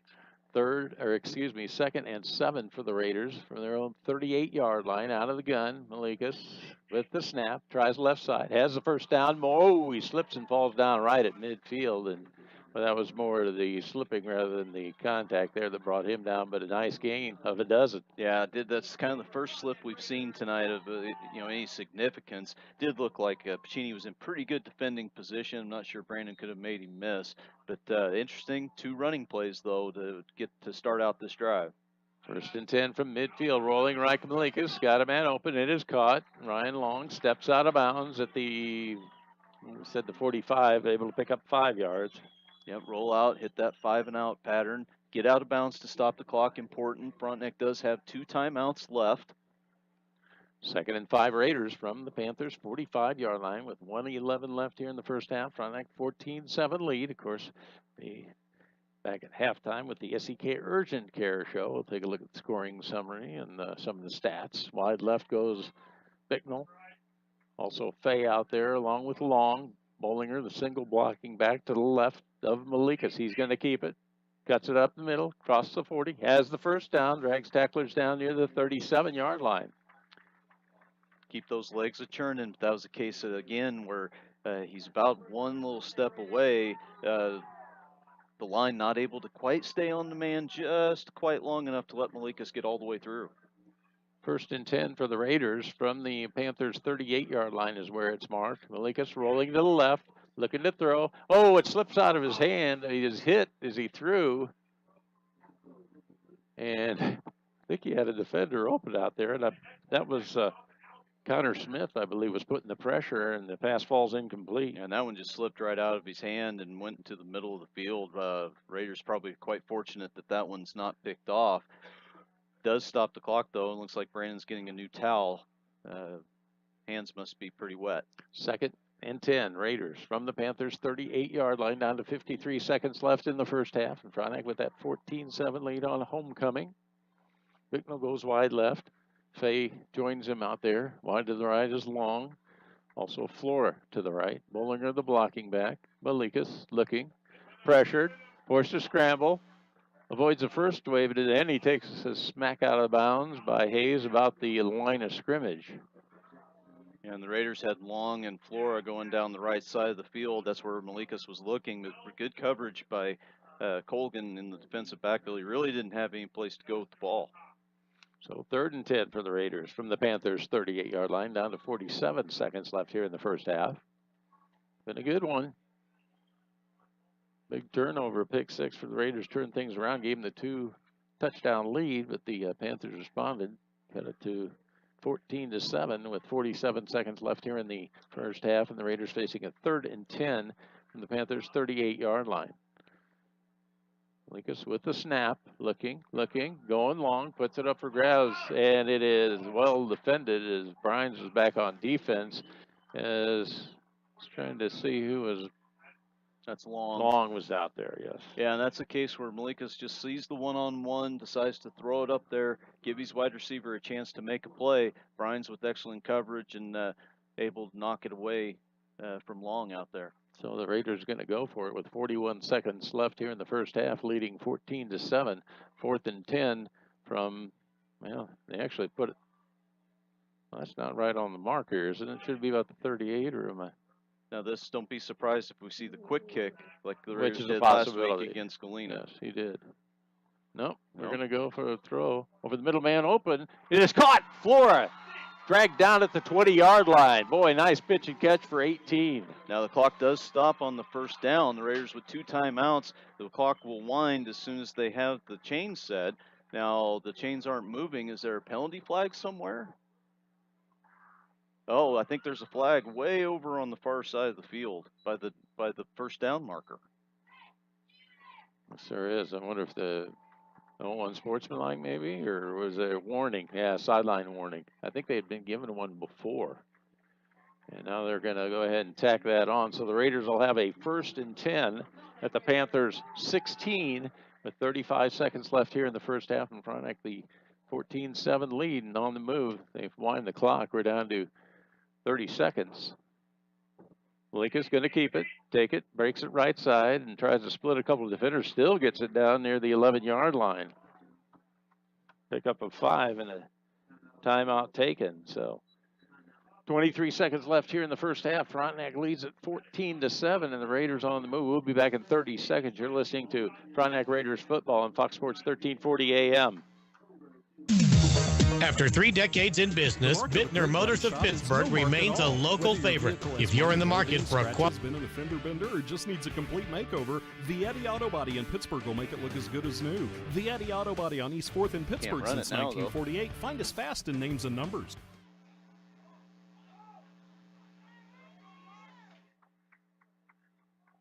How many?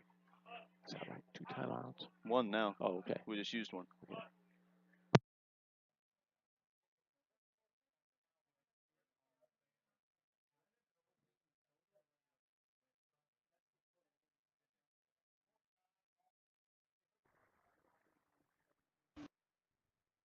From the Panthers' 11-yard line, and again down to 1 timeout. So that kind of, with 23 seconds, it puts a run in doubt if that's what Coach Mark Smith decides to do. Well, and the way the kicking game has gone so far this year, you would think that you might want to save that timeout in case you need it late.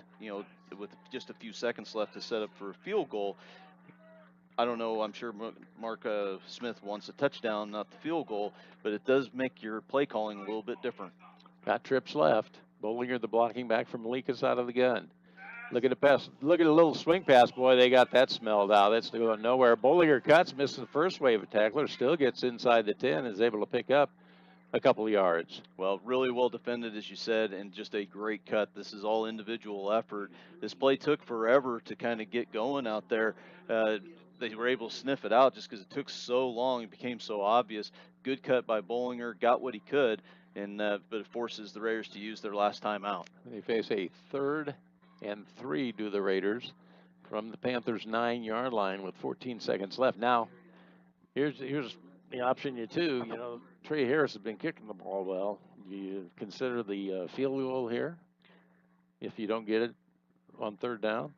I think it depends on where it's at. Robin, if I were, I'd be looking for 6 myself, obviously. But I think you got 2 plays here to try to get the ball in the end zone.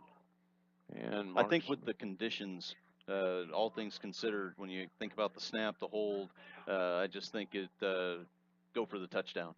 3rd and 3, Raiders from the Panthers' 9-yard line with 14 seconds left. First half, Frontenac up 14-7, threatening here in the waning moments of the first half. Homecoming. And again, halftime. We'll be back for the SEK Urgent Care halftime show. Now, if I had to guess, I would think a rollout to the right, to the wide side of the field, give Brandon the option. Pumps once, puts it up for grabs, and it's a jump ball, and it's out of the way, intended for Flora, and Tyler Brines was on the defense there, did a good job getting over Flora, just trying to make himself big, and I think we are trying the field goal. Yeah, they are. I kind of like both plays here because the Flora out there, you figure the big body against the smaller Brines, he's got the advantage. Give Brines credit for being able to break it up. I think every single time I try to predict what Mark's going to do, I'm wrong. So I'm not surprised they're kicking now. At the 17 and 27-yard field goal attempt, Trey Harris out of Long's hold.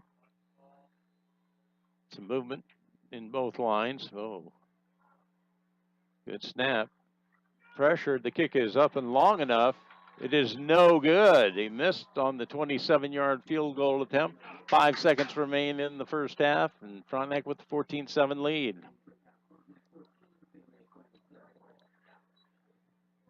So, as we mentioned, the Panthers will have the choice in the second half. Surely to take the football, but that would have been a big get there if they could have got that field goal through. But it's long enough. Must have been wide to the right. Is that what you gather? I would think, yeah. So we'll see how the Panthers play it. Maybe I don't think they want to risk it back at their own 10-yard line. Or 9-yard line, excuse me. Yeah, I would think Colgan would just take a knee here, run the clock out, and go to halftime.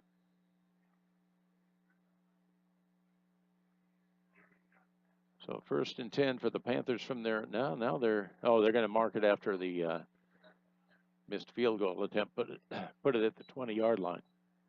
It's considered a touchback, is it not? There's a bit of a prevent as the defensive back, and taking a knee is Dickey back at the 18-yard line, and that'll do it for the first half. We've reached halftime. The Frontenac Raiders lead the Colgan Panthers by a score of 14-7, and we'll be back with the SEK Urgent Care halftime show after we take a 2-minute break. 2 minutes. You're listening to Frontenac Raiders football on Fox Sports 1340 AM.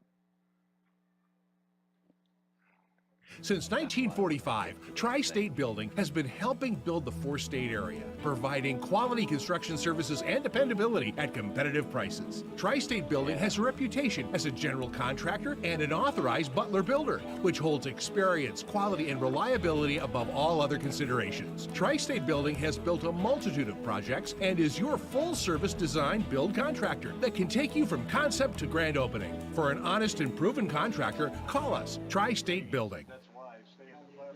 I do this. Every 4 years, the fastest and strongest among us come together to determine who's the best in the world. At Frank Fletcher Toyota, we invite you to run through the tape. The best-selling Toyota RAV4 leaves the competition in the dust. Drive away a brand new Toyota RAV4 for as little as $24,997 or get 0.9% financing for 72 months. And every Toyota comes with Toyota Care, our 24-month complimentary maintenance plan. The best deals on the best cars in America. Only at Frank Fletcher Toyota, Joplin.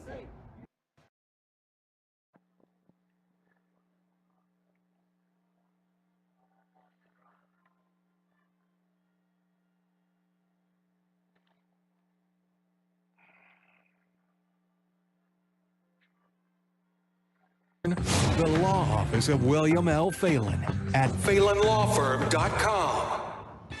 Raider Express, Frontenac's downtown convenience store, is open and ready to serve you. Check out the expanded seating area. Raider Express is the home of the student basket special, including your choice of a cheeseburger or chicken strips with fries and a drink for only $5. Don't forget Raider Express for breakfast, pizza, and a great selection of grocery items, too. Stop in, and while you're filling up your tummy, don't forget to fill up your gas tank, too, with quality Conoco fuel. The Raider Express in downtown Frontenac. Go Raiders! Now, back to Raider football.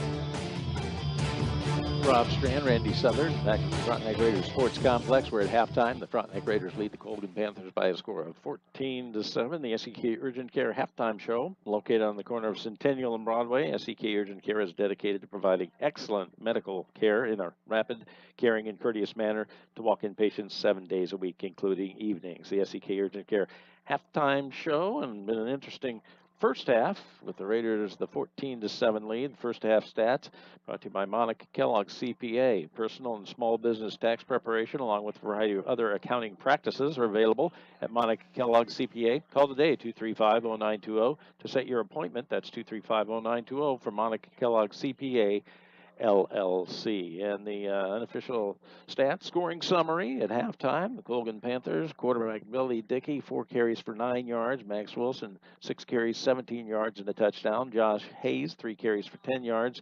Drew Beck, a couple of carries -1. And Jacob Delasega carried for 13 yards. Billy Dickey through the air 1 of 5, 7 yards. He was intercepted, and that was a pick 6. Frontenac Raiders, Brandon Malikas, 13 carries, 30 yards. Austin Model, 5 carries, 20 yards and a touchdown. Caden Bollinger, 4 carries for 17 yards. Dylan Flora, carry for 6 yards, passing Brandon Malikas 5 of 10, 43 yards. The scoring summary goes like this. Austin Model scored with 8:06 left in the first quarter from 3 yards out. Trey Harris added the extra point. It was Frontenac 7, Colgan nothing. 8:06 left in the first quarter. Then with 3:13 remaining in quarter number 1, Brandon Malikas, a pick 6, went 60 yards with the interception. Trey Harris, again, good on the extra point. It was Frontenac 14, Colgan nothing with 3:13 left in the first quarter. That's the way the first quarter ended with the Raiders, the 14-point lead. Then with 2:04 remaining in the half, Max Wilson scored from 3 yards out. Tyler Bryan's good on the extra point. It was Frontenac 14, Colgan 7 with 2:04 left in the first half. That's where we are at halftime, 14-7. The Raiders lead it, missed a 27-yard field goal the next to last play of the first half, and the Raiders with that 7-point lead. The first half stats brought to you by Monica Kellogg CPA, and again, interesting first half. And we'll be back with some thoughts on what's going on at Frontenac High School, the other student athletes that are keeping busy this fall season. We'll have that and more after a 2-minute break. You're listening to Frontenac Raiders football on Fox Sports 1340 AM. Paynes Incorporated in Frontenac is the driveline specialist. Paynes handles all driveline repairs for cars, trucks, four-wheel drive vehicles, and farm equipment. Paynes can also handle any general machine work and offers 24-hour record service. Call Paynes anytime, 231-3170. Paynes Incorporated is located at the intersection of West McKay and Highway 69 Frontenac Junction. Paynes Incorporated in Frontenac is the driveline specialist. Proud supporter of Frontenac Athletics. Having a confident smile can change everything, and Invisalign makes that decision easy because you can have a stunning smile without most people even knowing you're going through treatment. Saya Smile Center is proud to be a premier provider of Invisalign. Your Invisalign treatment will consist of a series of aligners that you switch out every 2 weeks. Each aligner will gradually shift your teeth perfectly into place, giving you the smile you always dreamed of. Call Saya Smile Center today for your no-cost consultation. Saya Smile Center, 4095 Parkview Drive in Frontenac, 620-231-7242. Remember when you only had 2 choices for medical care, a doctor's appointment or a crowded hospital emergency room? Professional Urgent Care offers prompt, personal medical care available when you need it, filling the need for local immediate medical care. And they accept almost all forms of insurance. It's medical clinic care the way it should be. Professional Urgent Care, serving Southeast Kansas and Southwest Missouri, is open every day of the year, 8 a.m. to 8 p.m. at Stone's Corner in Webb City. Call them at 206-0900. Whether you're securing a loan, purchasing property, or simply need a home improvement loan, University Bank can tailor any loan to fit your needs. All decisions are made locally by their loan officers, so you'll feel confident in knowing that University Bank is working for you. University Bank Branch GNB with locations in Pittsburgh, Galena, and Arma. Member FDIC and equal housing lender. Now back to Raider football. Rob Strand, Randy Southern back at the Raider Sports Complex. It's homecoming here at Frontenac, and the SEK Urgent Care halftime show continues. And congratulations to Luke Loy, the homecoming king, and Cameron Osborne, the homecoming queen for 2016. And boy, we got a lot of stuff going on. Of course, all the student athletes, the fall seasons have been active all week, and I know you got some of those results. Yeah, the girls volleyball this week had the week off after the tournament last weekend. They are 8-1 on the year. They play tomorrow. Pittsburgh High School is hosting a tournament, so the volleyball girls will get back in action. They did drop from 4th to 5th in the Kansas Volleyball Association ranking. Baxter, who was ranked just below them, beat Frontenac last week in that tournament, so they bumped up to 4th. Frontenac just down to 5th, so still a good ranking for the girls. Girls golf, they had 2 meets this week. On Monday, they were over at Parsons, and as a team, they got 2nd place. Maggie Moody got 1st place, and Katie Johnson 5th. Thursday, Galena hosted a golf tournament held in Joplin. I don't have the team result for that, but I know Maggie Moody was 1st. Samantha Mirando 3rd, and Katie Johnson 6th. With those 3 highest places, I would assume the team did very well. I believe that was a league meet, more just league teams. Cross country, they ran yesterday over at Parsons at Big Hill Lake. Again, no team results yet that I've been given, but the medalists for the girls, Jessica Peterson got 3rd, Hannah Stover 7th, and Maggie Murray 10th. And then for the boys, we had 2 medalists, Brandon Mosier 5th and Riley McDaniel 9th. So some of the results from the other student athletes at Frontenac that are busy this season. And again, go out and support all those student athletes as they work hard. And they're having a lot of success, and keep up the good work. Of course, we got things coming up. We got the Festa Italiana the 24th. You've got the quarterback clubs Got the pancake feed going to be coming up in the near future. We'll tell you about that, and also the Greater Raider Open Golf Tournament. So a lot of stuff going on. So do get involved, and we'll be back with some other. Do you have any scores you want to update us on? You had some earlier. Absolutely. Columbus 22, Girard 6. Galena up on Baxter 24-0. Coffeyville leading Riverton 30-0.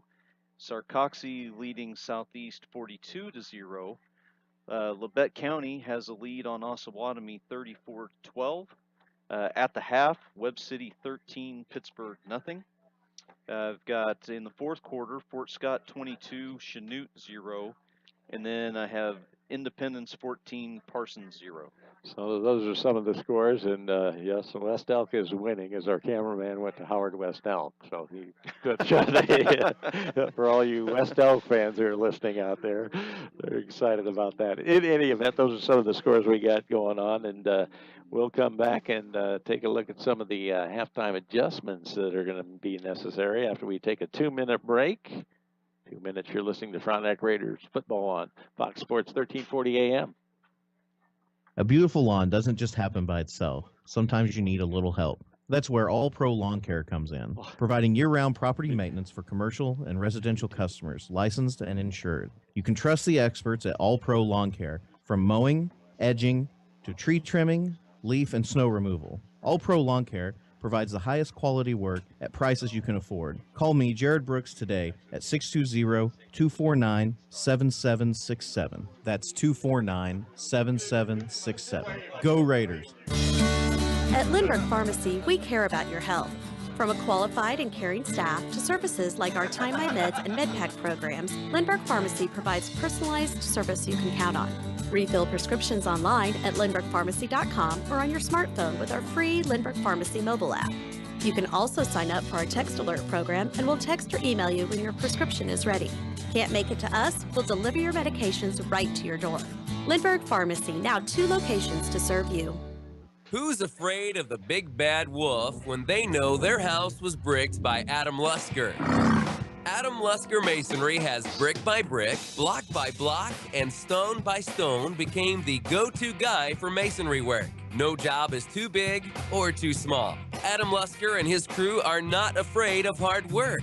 Or the big bad wolf, for that matter. Call Adam Lusker Masonry in Frontenac, 620-231-9899. Oh, and bring it on, big bad wolf. With the winter months fast approaching, now's the time to get your car or truck checked out at Wiseman's Discount Tire. Everyone knows that Wiseman's carries great Cooper tires, but Wiseman's can also check your vehicle's brakes, exhaust, as well as your struts, just in time for the winter months. And they'll be able to answer questions to find out what's best for your vehicle. Wiseman's has been family owned and operated for over 25 years. They have the reputation of honesty and quality you're looking for. That's Wiseman's Discount Tire on Highway 69 in Frontenac. See their ad fast at Names and Numbers.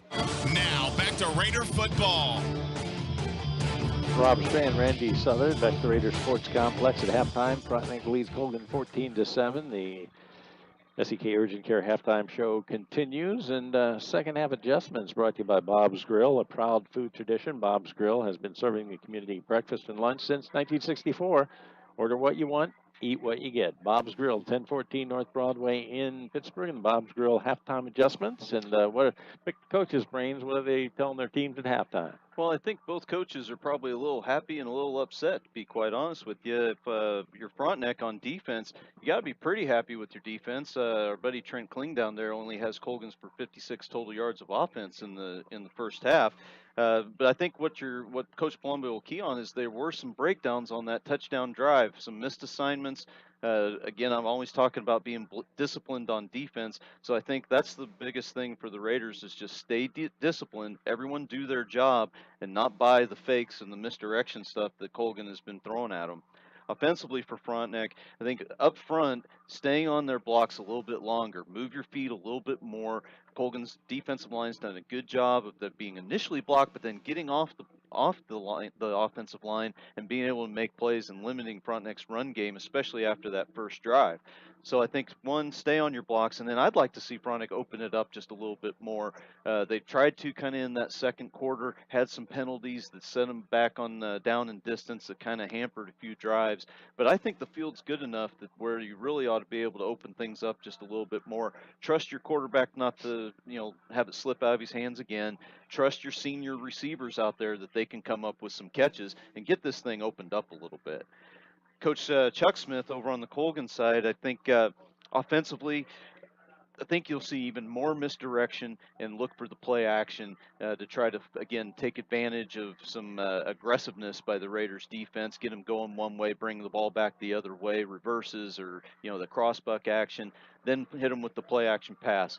Double moves have not been there in the passing game, but you might see them go with the short passing game again, the little 5 and outs that Coach Chuck Smith has called for decades over there at Colgan. You might see a ton of that here in the second half as well. Defensively for Colgan, I think overall they have to be happy because the defense has only given up the 1 score on the opening drive. Frontenac's other touchdown, of course, coming on the pick 6 by Malikas. So I think really Colgan has to be thrilled with how their defense has played so far. I think they'll continue to blitz those linebackers, though, and try to fill up as many gaps as they possibly can. And then the other thing they'll have to do is make sure they don't give up that outside contain, as I think I'd be shocked if Malikas isn't rolling out quite a bit here in the second half. And those are the halftime adjustments, courtesy of Bob's Grill. We'll be back with the second half kickoff after we take another 2-minute break. And you're listening to Frontenac Raiders football on Fox Sports 1340 AM. The City of Frontenac is a proud supporter of Frontenac High School athletics and academics. The City of Frontenac was founded in 1886 and is home to just over 3,100 residents. Frontenac citizens enjoy a small-town atmosphere and all that a close-knit community has to offer. Situated on the crossroads of 2 major highways, those living in Frontenac can easily travel and enjoy the amenities of larger cities in a shorter travel distance. The community boasts an outstanding school system, low taxes, complete city services, including 24-hour police and fire protection. Good luck, Raiders, from the mayor, city council, and staff. Looking for someone you can trust for sound advice on investments, retirement strategies, IRA funding, life insurance needs, estate planning, or maybe you're looking for long-term care insurance? Help is just a phone call away to Folletti Financial in Frontenac. Chris has the experience and ability to guide you through some of life's toughest decisions. Stop in at 222 East McKay in Frontenac or give Chris a call at 620-249-6840 to set an appointment. Accidents happen. That's why they're called accidents. And if you're involved in an accident, it becomes an instant worry, including can your car be repaired properly and in a timely manner. Enter Larry Barrett Body Frame and Towing, a company that exemplifies quality work done in a timely manner. Best of all, Larry Barrett Body Frame and Towing offers direct billing to most insurance companies. So, if you're in an accident, there's one name to remember: Larry Barrett Body Frame and Towing. Their name says it all. Ask about their 24-hour towing service, too. Call 232-9400. Find the fast in names and numbers.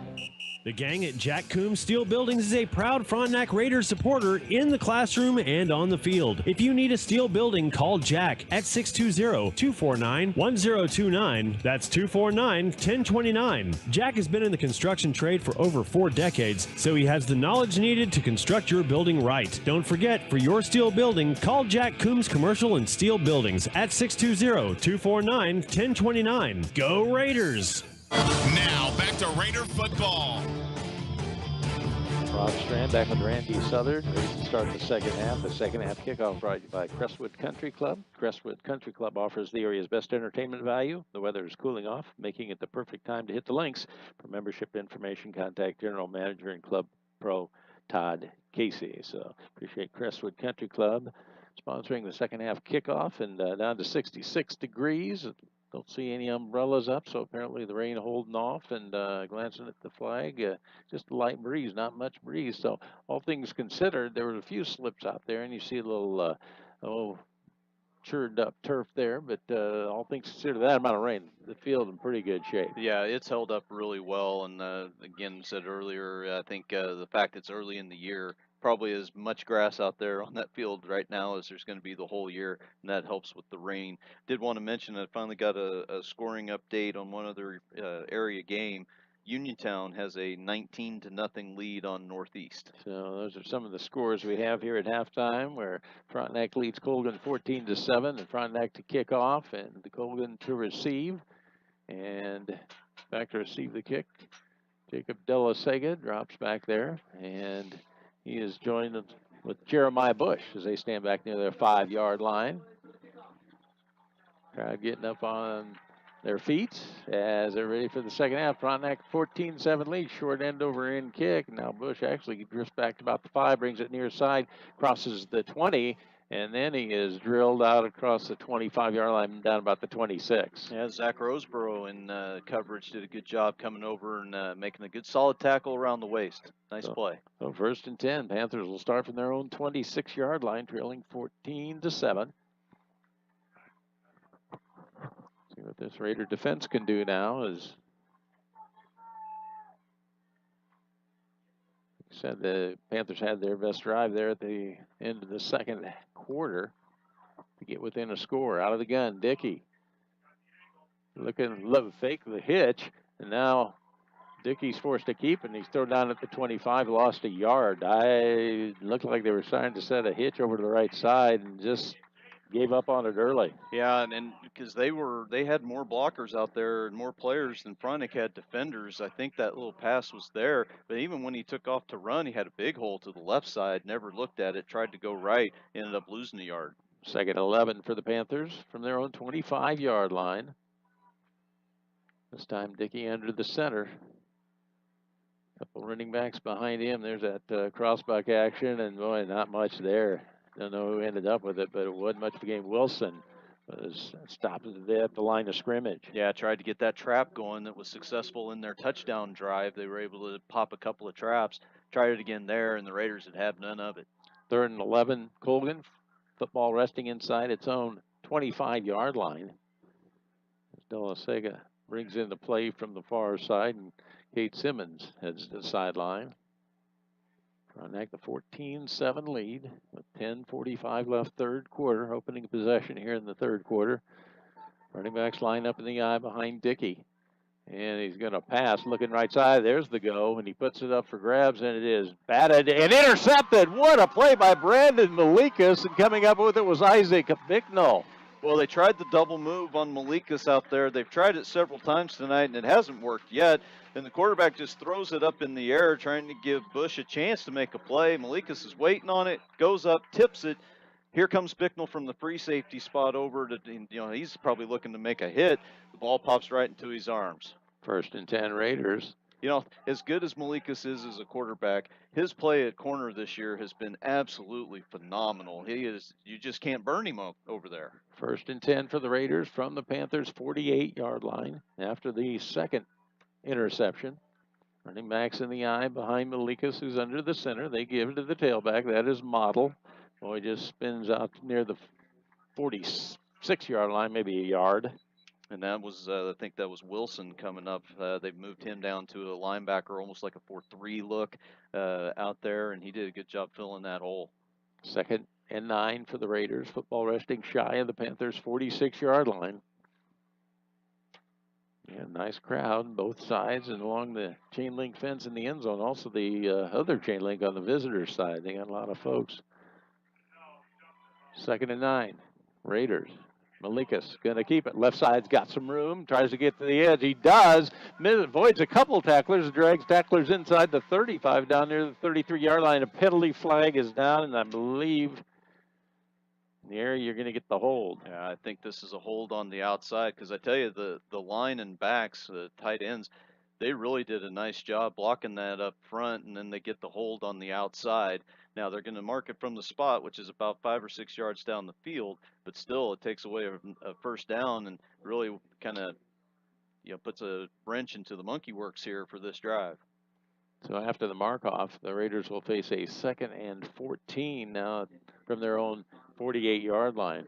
9:45 left here in the third quarter. Frontenac leads to 14-7. Penalties have impacted the Raiders here, which they didn't the first couple of contests against Girard and Galena. Ginnivan goes wide left. Coming wide right is Bicknell.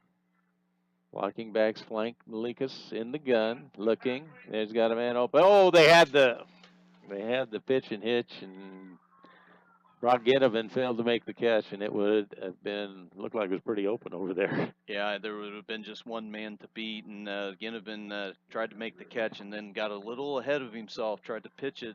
The timing was maybe a little bit off. The back was maybe just a little bit too close, but it kind of hurried him to try to make the pitch, and he ended up dropping the ball for the incomplete pass. And that's a play we've seen Coach Smith call for the last couple years, and not afraid to use it at any time during a game. And that looked to be the perfect time right there, because it looked to me like it had some yardage in it. 3rd and 14. Raiders from their own 48. There's the quarterback draw, and he's hemmed in as Brandon Malikas tries to turn the left corner, does, and run out of bounds. Oh, it looks down about the Panthers 49. And I know it's 3rd and long, but that's an awful conservative call by Coach Smith, and forcing the punt. I guess here you play the field position game. You've got it just inside of Colgan's territory, so you hope the punt is able to pin them back inside the 20. Boy, and again, the penalties kind of. Absolutely. The other thing on this punt, Colgan's famous for running the reverse or even faking the reverse, so look for that action on the punt. Oh, there's bobbles a snap. This time he got the punt away, and they're calling a fair catch. And it's dropped, and it looks, was that Ginnivan on the recovery? Yes. Oh, my. Boy, oh, boy, he called the fair catch. It just wasn't comfortable. He was backpedaling, and he had to make a perfect catch. Couldn't come up with a Ginnivan on the muff recovery. Well, he drops the snap on the punt, and then it looks like it might be disaster, and then he kicks it. It looked kind of like a knuckleball, which those end up being really hard to field. Maybe went a little further than the Colgan receiver thought as well. He was kind of backing up and just not able to make the catch, and Ginnivan, Johnny on the spot there to take the ball. So just a huge play, especially if Frontenac can convert this into points. 1st and 10 Raiders from the Panthers' 13-yard line. See if they can avoid a penalty to get them back behind the chains like they've had the trouble with the last few times. Out of the gun. Malikas with the snaps, and he pitches, trying to sweep at the right side, Bollinger. And, boy, I'll tell you what, he's still on his feet down to the 9. And how he got that yardage, I don't know, because he had to cut inside, and he was battling some tacklers and able to pick up about 4. And really, it's pretty well defended by Colgan. Didn't have a lot of running room, made a couple nice cuts, and Frontenac's ran option probably more tonight than they have all year. And that was a high snap, and again, I think Brendan had trouble finding the handle, and he kind of oddly threw it there. I think he got it to him a little late, and he was able to turn it into a gain of 4. 2nd and 6. Raiders at the Panthers' 9-yard line. Again, out of the gun. Malika's going to keep it. And boy, they had him spotted that time as Hutchins didn't make the tackle, but boy, he had him stopped, and they throw him back down about the 19-yard line. See where they actually spot it. They're not going to put him back there, are they? No, not quite that far, but it's just a simple blitz. He's not even disguising it. The linebackers don't even disguise their blitz. They're coming right up towards the line of scrimmage. The Raiders just having a heck of a time picking it up.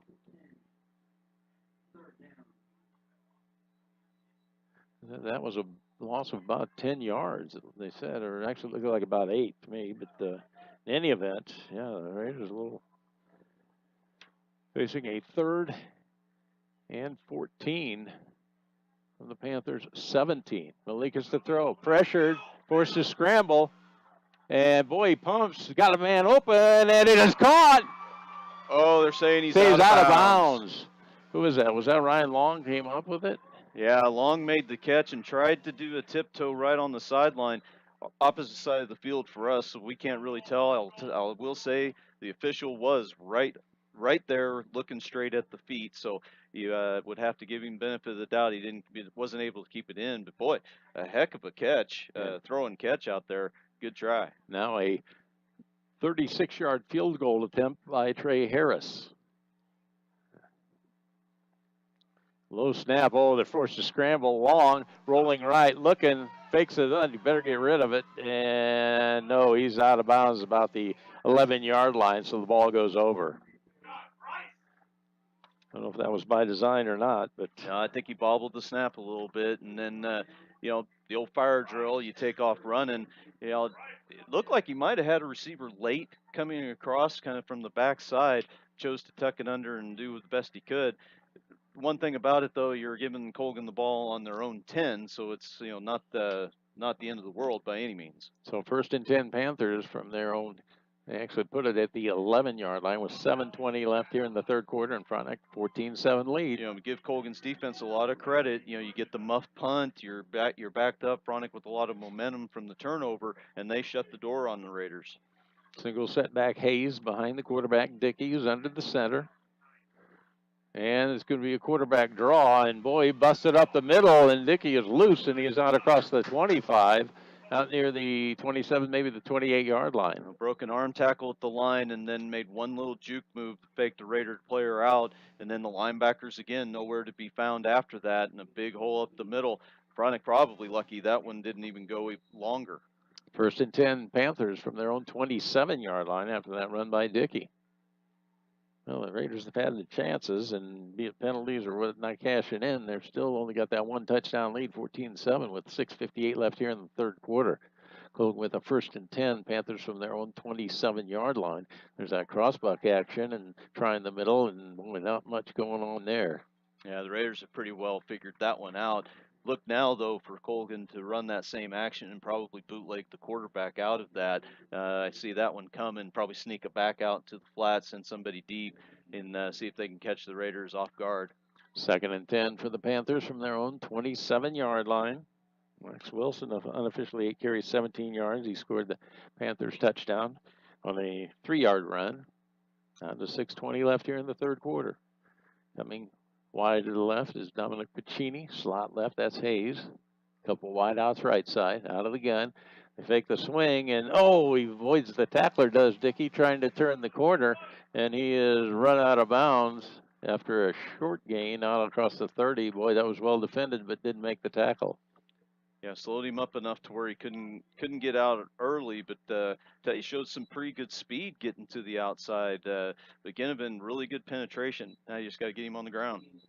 3rd and 6 for the Panthers from their own 31-yard line. And clock moving down to 5:40 as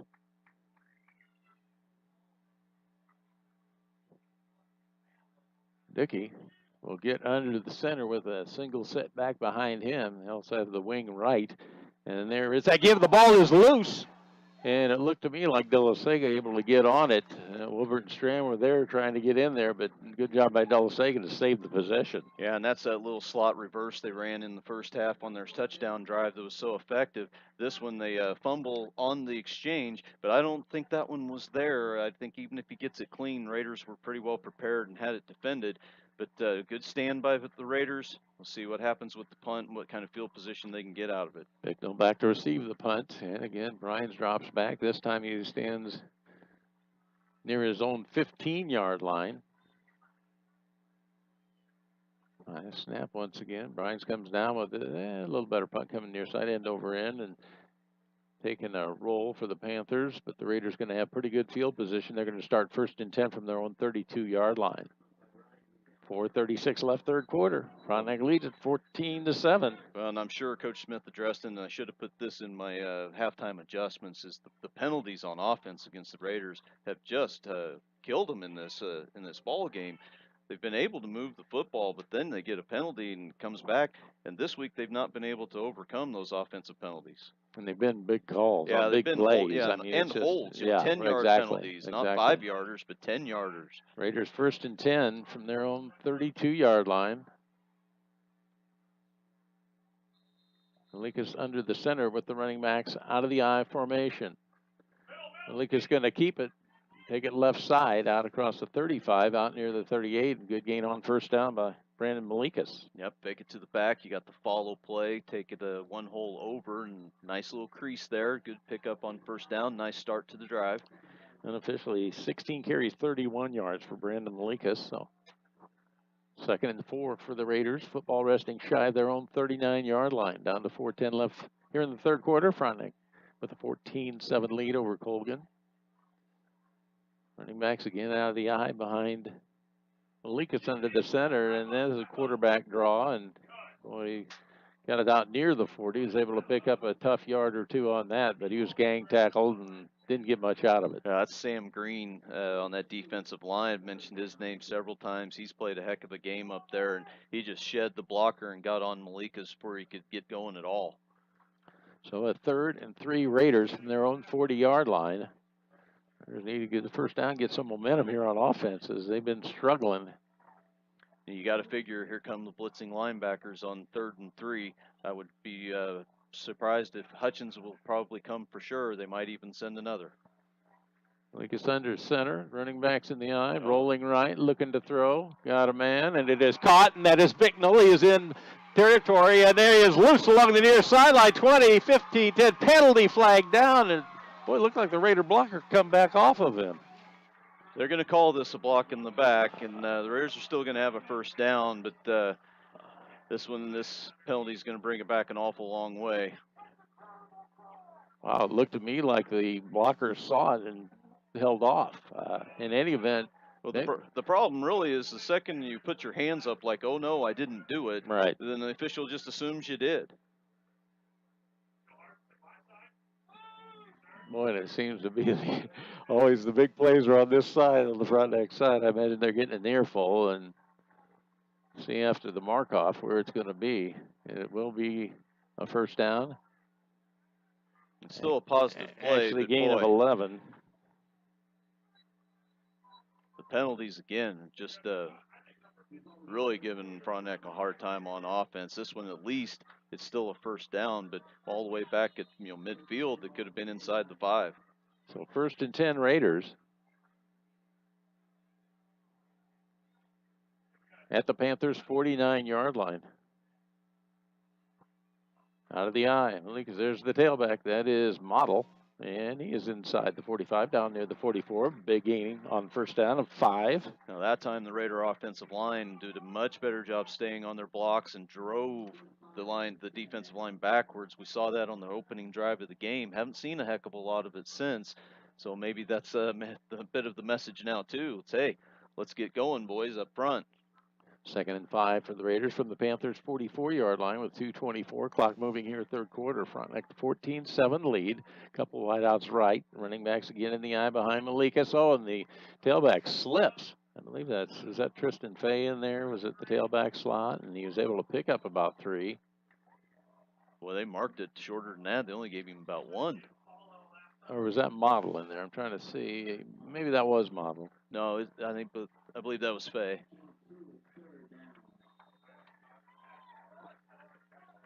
Well, he slipped, taken off.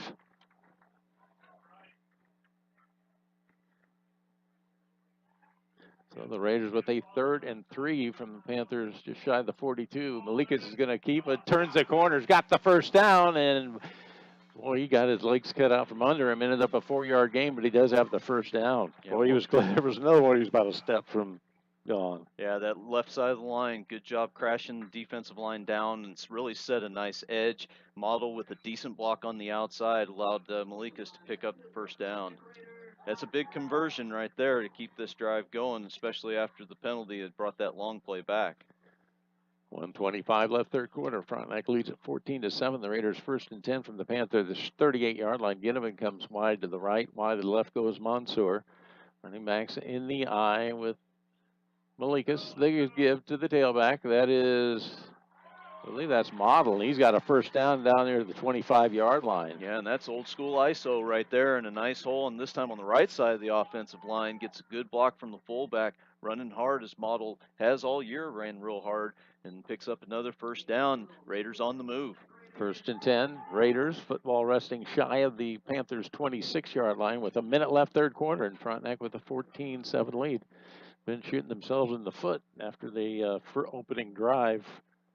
And the pick 6 was about it on the 14 points. And the Raiders offense trying to get something established here again. And once again, that's Fay this time. And, he won't go down. He finally makes down to the 24. And that was some tough yardage there, about 3 yards by Tristan Fay. Yeah, good hard running. This time the defensive line for Colgan putting up a little more resistance. Didn't get pushed back like they had the last few plays. 2nd, let's call it a long 7 for the Raiders from the Panthers' 24-yard line. Clock moving. We're down to 18 seconds left here in the third quarter, and Frontenac the 14-7 lead, and looks like they will get a snap going here. Splitting wide to left, that is Clefman. Out wide right, Mansour. Likas under the center. The fake they give to Bollinger up the middle, and he just follows him down to about the 20-yard line.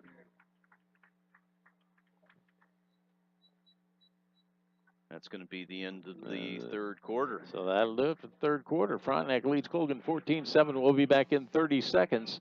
You're listening to Frontenac Raiders football on Fox Sports 1340 AM. You've worked hard all year long. Now Why it's should time you for choose your Pittsburgh return, State your University? income tax return. Let Monica Kellogg see nationally recognized academics, student-friendly tuition, Incredible athletics. The amazing campus. whatever you're looking for in a university, you'll find it here. It's why you belong. It's why you belong at Pittsburgh State University.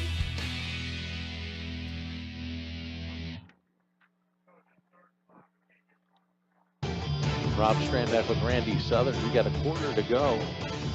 Frontenac leads Colgan 14-7. The Raiders have the football.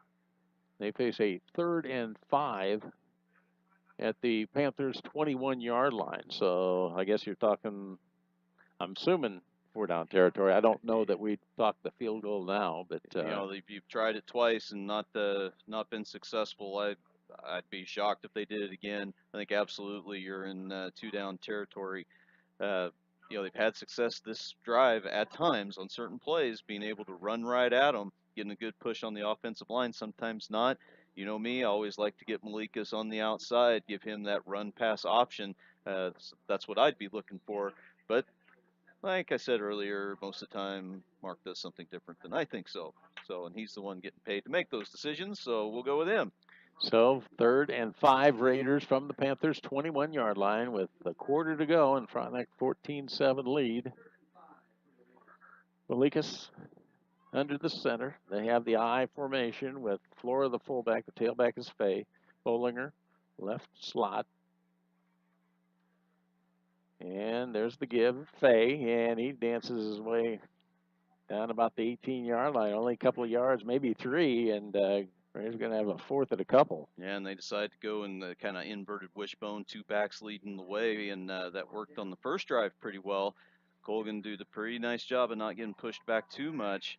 Gave up half the yardage, but boy, this is a big 4th down play coming up. 4th and 2 Raiders from the Panthers' 18-yard line. 11.5 minutes remaining. Frontenac with a 14-7 lead. Wide to the right goes Bicknell, joined out there by Model. Also Long, single setback. That's Bollinger.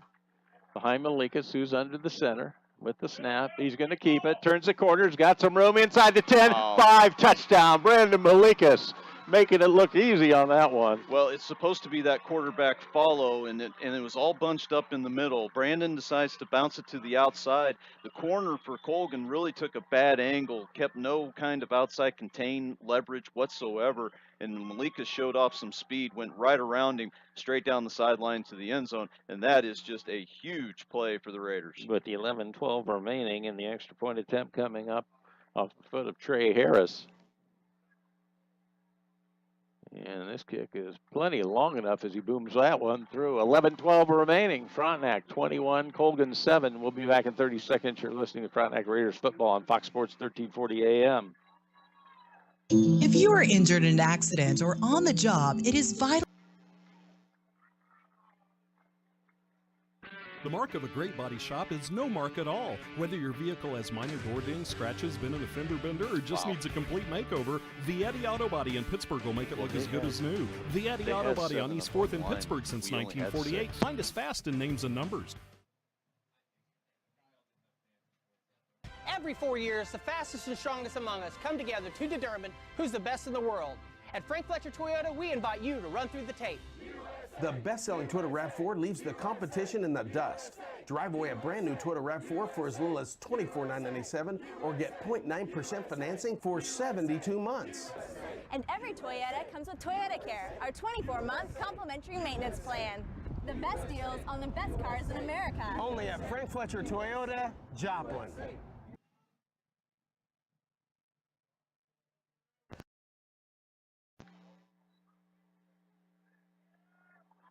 And Delasay on their turn, and boy, he's bouncing off some tacklers, and he is wrestled down shy of the 30.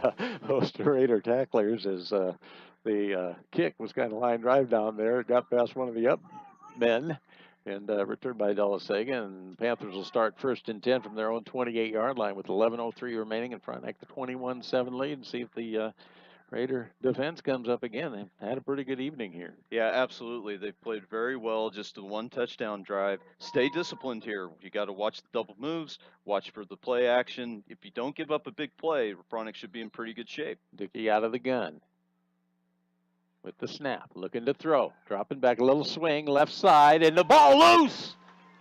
I believe they said it was a completed pass. Now they're coming saying incomplete. Okay. Very late call. That was Cal Strand came off, read that screen very well, came over and hit him just as the ball got there and it came loose. I think it's the right call, incomplete pass. Don't think he ever had it, but way to sniff that one out. 2nd and 10 for the Panthers from their own 28-yard line. First screen all night by Colgan, and boy, they really like that screen. So the Raiders defense very aware of it there, and a nice play.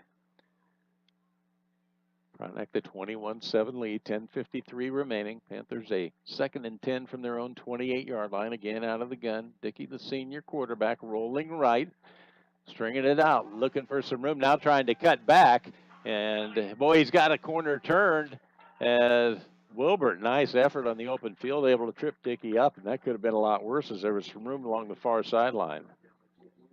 Yeah, you don't expect that to kind of happen that way, although now they've stopped the clock for something.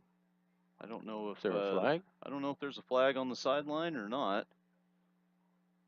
Yeah, sideline warning. But you know, when they roll out one side, you don't necessarily expect the quarterback to come back the entire width of the field.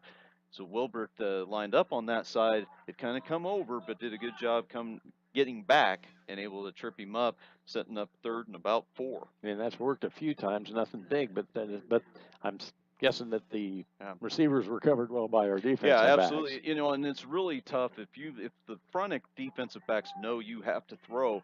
Their coverage is always excellent, so it's really tough to throw the ball without any kind of play action or faking.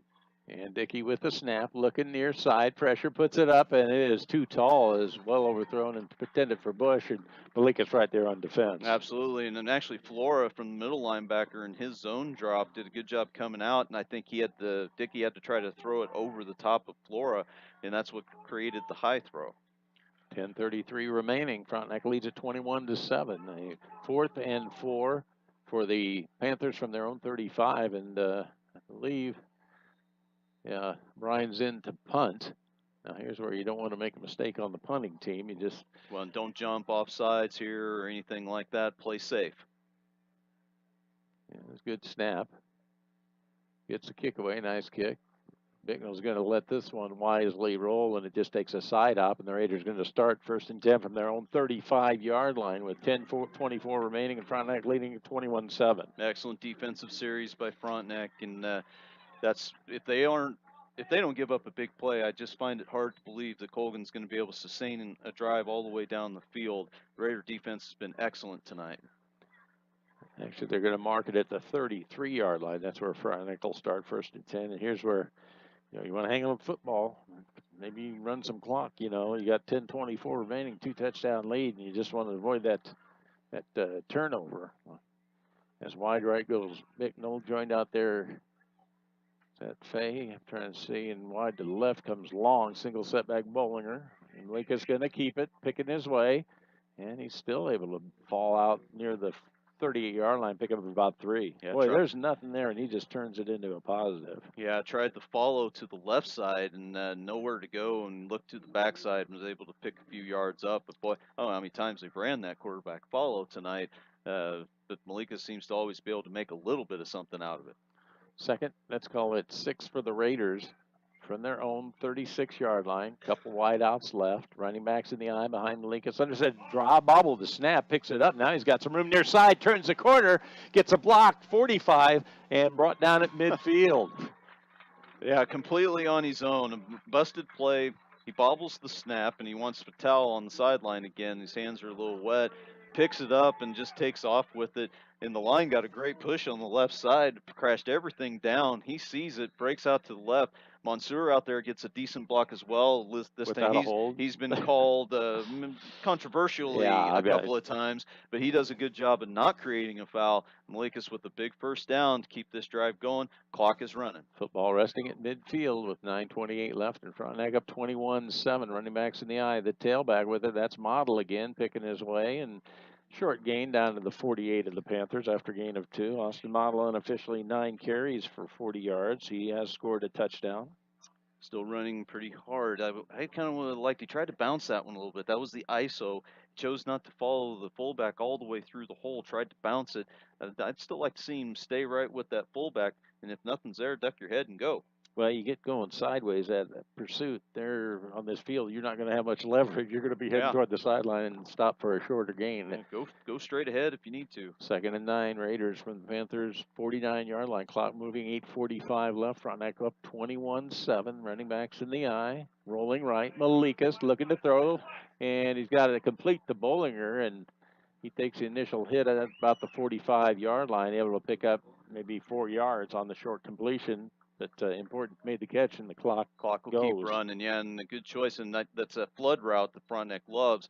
And Ginnivan, the middle receiver, who Malikas likes to get that the middle receiver of those 3 the ball the most. He slipped and fell out of his break, which took him out of the play. So a good read by Malikas to go ahead and dump it off and get what they can. Get the completion. Clock's still running. It's going to be down under 8 minutes to go by the time they snap the ball. 3rd and... yeah, it's called about 6 for the Raiders. From the Panthers' 47-yard line out of the gun, Malikas. He's just going to keep it, try the left side. Boy, it's one tackler. Straight arms the second tackler. Still on his feet. He is inside the 30, 25-20. 1 man to beat, and he's run out of bounds inside the 10. It's just a ridiculous run, quite frankly. He breaks the tackle in the backfield. And he's so slippery and keeps those knees a churning, keeps his legs nice and high, and it's just an unbelievable run.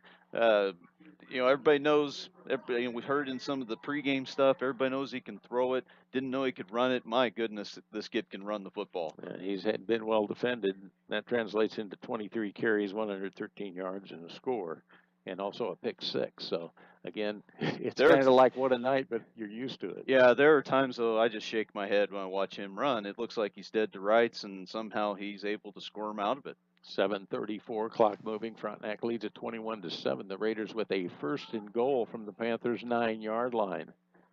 Out of the eye, there's the give. That's the tailback, and that is Model again, and he moves the pile down near the 4-yard line. Now that time much better. You just follow that back up in there and go straight ahead, get what you can, run real hard. That's a nice play on 1st down. 2nd and goal for the Raiders. Panthers, 4-yard line, down to 7:07. Frontenac, the 21-7 lead. With all the momentum, I'd just keep running straight at them right here again and just force this thing straight into the end zone. Well, in this case, they've been on the field, that defense, kind of a stretch here. They're probably getting a little gassed. And Frontenac's brought in an extra offensive lineman as well. And Malikas rolling right. He's got to turn the corner, going to keep the football, and he goes in for the score. Brandon Malikas goes in from 4. Well, you get the naked bootleg, so you get everybody thinking they're going up the middle. You fake it up there. You boot him out. He gets around the end. He probably had Bicknell open in the end zone if he wanted to throw it. Took the safer route. Why put it up in the air if you have to? Turned it up. Give him 6, and that's might be the final nail in the coffin. Trey Harrison to attempt the extra point. 3 for 3 on the evening. Just a couple field goal attempts. Boy, low snap, good effort by Long to come up with it and place it down, and it's through. 6:41 remaining. Frontenac leads Colgan 28-7. We'll be back in 30 seconds. You're listening to Frontenac Raiders football on Fox Sports 1340 AM. Hi, I'm Kendall Gammon. You may know.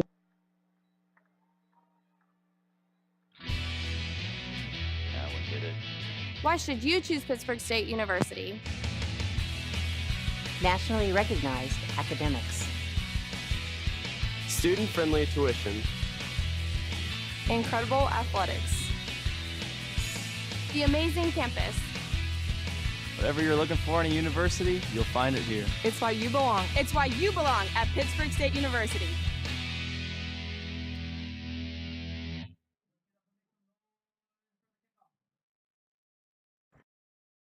King Luke Loy and Queen Cameron Osborne, and boy, it looks like it's going to be a fun homecoming dance here in an hour or so. It appears that way unless something miraculous happens, but there's not really been much sign of that coming. Of course, we will have Mark Smith up for some post-game comments, and it'll be interesting to see a slant on this one. Kind of a different contest. High end over end kick off the foot of Harris.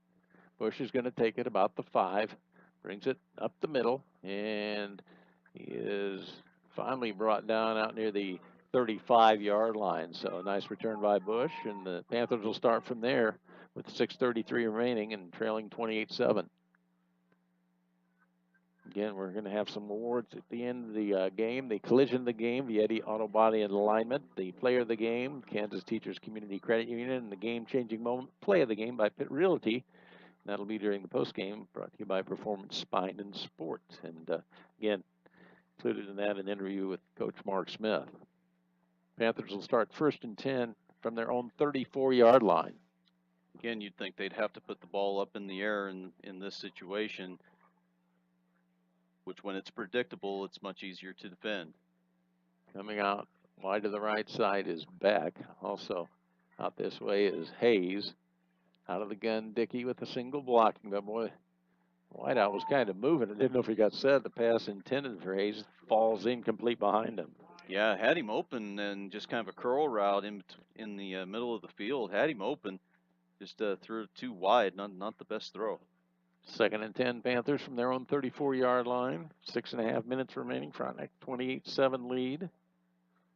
Also try and come up with some scores here at maybe in the post game. Let you know what's happening. Of course, the Raiders on the road at Riverton next Friday. Now the Panthers, they go to Columbus. That'll be interesting to see how that shakes out. Interesting point. Chuck Smith in pregame said they've got 3 games in a row here. They want to stay healthy before districts. That's a concern. Looking to pass Dickey, he's got a man open. That is complete. Oh. And boy, Bicknell came up and drilled Hayes at the 42-yard line. He made the catch that time. Pretty much the same pass they missed earlier. And well, I think it was the exact same play. He gets that little curl route, in the middle of the field, and linebackers not really picking him up in their curl drop zones. Wide open, gets the ball, and as soon as he turned, boy, Bicknell came and just laid the wood to him. 3rd and 2, Panthers from their own 42-yard line down to 5:55 remaining. Frontenac the 28-7 lead. Dickey into the center this time. Pitch, sweep, left side. That is Wilson. He's collared and thrown down. This is excellent defense all the way around by the Raiders. You've got Wilbert on the outside to set the edge. Hattie's outside contained. Brock Inovan getting up the field really well. He was helping string that thing out. And then you got the linebacker reading it perfectly, and he flows to the football inside out and makes the tackle, setting up 4th and 4 or 5. But boy, you can't defend that play a whole lot better than what the Raiders just did. And it looks like Panthers going to go ahead and punt with the clock moving. 5:15 left and down 28-7. Brines stands back at his own 25-yard line. And punt away. Calling for the fair catch and making the fair catch. Bicknell back at the 30-yard line. So the Raiders have 5:04 to run out here, leading 28-7. And then you can go celebrate homecoming and then look forward to a trip to Riverton. And that'll be the first of 3 straight road contests. Riverton Southeast and then Labette County before district. This was a tough stretch to start the season off. You've got Gerard, Galena, and Colgan, kind of all more or less rivalry games, big games in the conference, and looks like the Raiders, again, regarding without something miraculous here, they're going to be 3-0 after probably the most difficult part of their schedule until districts. 1st and 10 Raiders from their own 29. There's a give to the tailback, and that is Tristan Fay in there. He dives out near the 32, pick up about 3. And this is a case where you got to be talking, hey, 2 hands on the football, no turnovers. If you're underneath the center, be sure of the snap before you pull out if you're Malikas. That's about the only way this thing can go wrong now is if Frontenac kind of helps out and turns the ball over. 2nd, calling 8 for the Raiders. Their own 32-yard line. Running back's in the eye. Behind Malikas under center. And there's a give, a dive play to the up back to fullback. And he's dragging tacklers out near the 39-yard line. Good hard run by Bollinger there because they tried to get the trap, and the trap block kind of bounced off the guy a little bit and got his hands on Bollinger, the defender did. But Caden running real hard, picking up more than he really ought to of there. 3rd and a yard for the Raiders from their own 39-yard line down to 4:04 left. Right, 28-7 lead. About to go to 3-0. Heading to Riverton next Friday. Lakes under center with the running backs in the eye. And there's a give to the tailback. And there's Ade Shamira in there. And boy, he's still moving the pile. Still on his feet. Boy, you got to blow the whistle now, don't you? And there we go. And after he picks up about 3. Well, I'd complain about him not blowing it, but he kept moving forward, so what the heck. So, but good tough run by Ishimura, held on to the football well and kept those legs driving. Gets the first down, and then as soon as they get those chains set, they'll wind the clock again. So, and now you see Coach Smith taking Malikas out and getting, I think Peyton Brown. Cooper Grant came out of the game, starting to sub in a little bit. And Peyton Brown's going to keep it. Try a left side penalty flag goes. And boy, what would you have seen in there unless somebody got a face mask in the initial surge? Yeah, I'm not sure what the call here is. Peyton Brown, the junior, he saw a hold that quick. Oh, my. Oh, my. That was merely a quarterback bringing it down the line, and somehow. Well, it's par for the course tonight. Whether it's real or not, it's called. And holding, and the ball will go back to the Raiders' 31-yard line with 3:23 remaining. Frontenac up 28-7. Try and see there. You got Cal Strand in at center. Try and see some of the new faces who have gone in there. Running backs out of the eye. Ishmir, the tailback, and he now has the football and bounces off the first wave of tacklers, able to spin out for a yard gain. Yeah, and this is a case where the young player got to make sure he holds on to that ball, and took a pretty decent shot there. Looks like he's kind of bent over a little bit, holding his arm a little. Yeah, I think that time too they had Tristan Fay in the fullback spot, I believe, and Ishmir behind him in the tailback. But Ishmir, Bollinger's going to spell him. He's holding that arm like he took a shot in the forearm. Wide to the right. That's Clefman, joined out there by Mansour. Running backs out of the eye. Fay, the fullback. Tailback, Bollinger. Brown gives it to Fay. He's got room up the middle, and he's out for the 40-yard line. Well, and the trap play up the middle, and they had just enough crease for Fay to slither right through the line. Got onto the linebacker, so real nice trap. And still 3rd and long, but you got to like that running play there. Clock moving down to 2:10 left. Frontenac 28-7 lead, and 3rd and a dozen from their own 40-yard line. And they'll use up as much of that play clock as they can.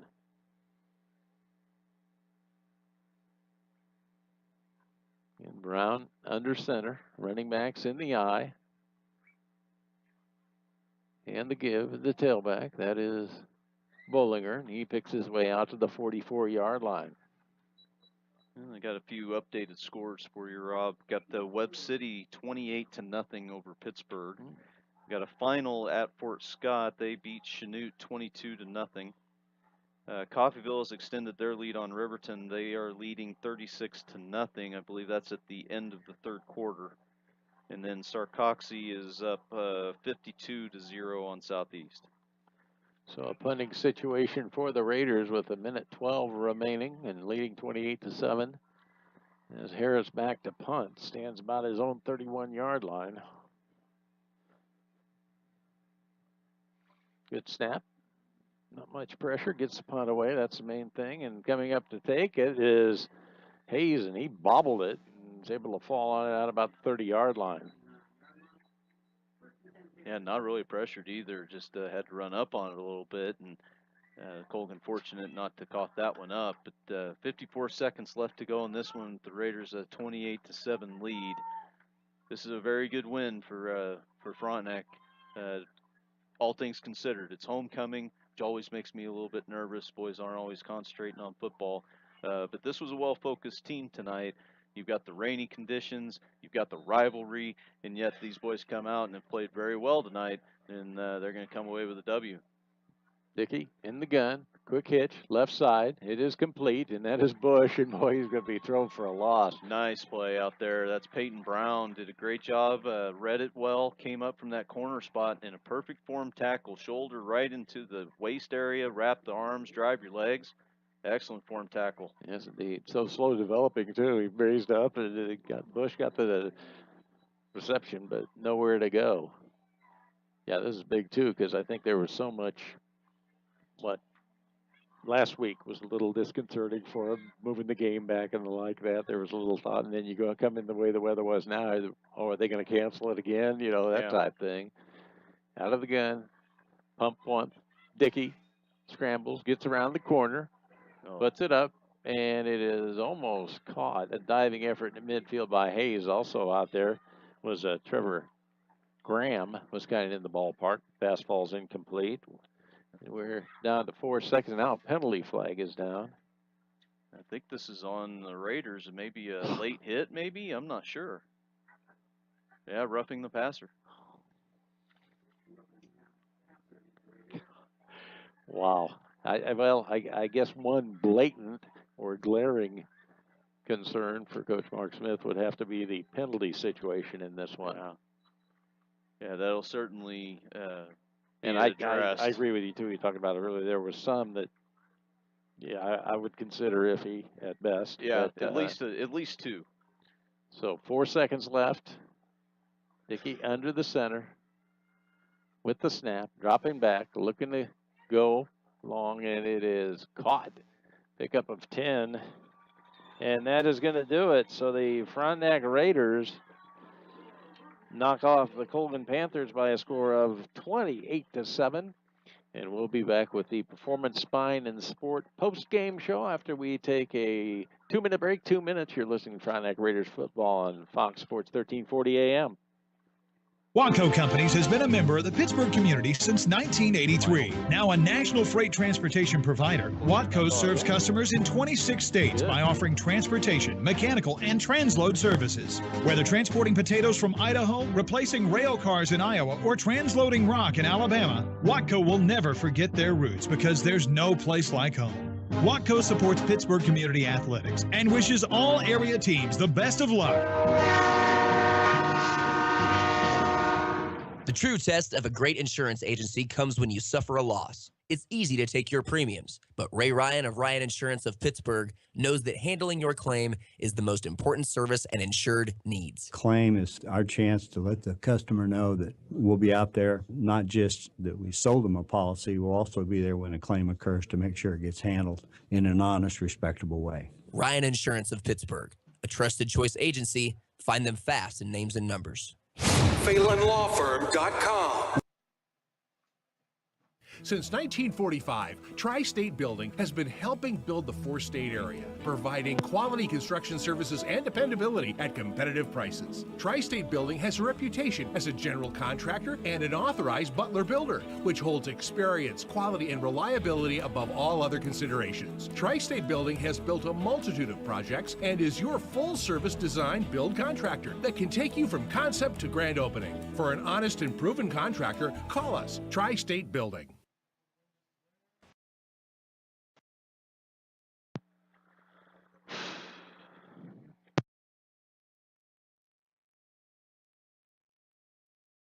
Every 4 years, the fastest and strongest among us come together to determine who's the best in the world. At Frank Fletcher Toyota, we invite you to run through the tape. The best-selling Toyota RAV4 leaves the competition in the dust. Drive away a brand new Toyota RAV4 for as little as $24,997 or get 0.9% financing for 72 months. And every Toyota comes with Toyota Care, our 24-month complimentary maintenance plan. The best deals on the best cars in America. Only at Frank Fletcher Toyota, Joplin. Work and play, Performance Spine and Sport inside the Meadowbrook Commons at Centennial and Broadway. The unofficial stats, Colgan Panthers Billy Dickey, 8 carries, 35 yards. Max Wilson, 9 carries, 14 yards and a touchdown. Josh Hayes, 3 carries for 10 yards. Drew Beck, a couple of carries, -1. Jacob Delasega, a couple of carries for 10. Through the air, Billy Dickey, 4 completions in 13 attempts, 23 yards, and he was picked off twice, one a pick 6, and the Panthers also lost a fumble. Frontenac Raiders led by Brandon Malikas, 24 carries, 117 yards, a couple of touchdowns. Austin Model, nice night, 10 carries, 44 yards and a score. Caden Bollinger, 7 carries, 31 yards. Dylan Flora, a carry for 6. Tristan Fay, 5 carries, 20 yards. Brendan Ishamir, a couple of carries for 4 yards. And Ryan Long, a carry for 6 yards.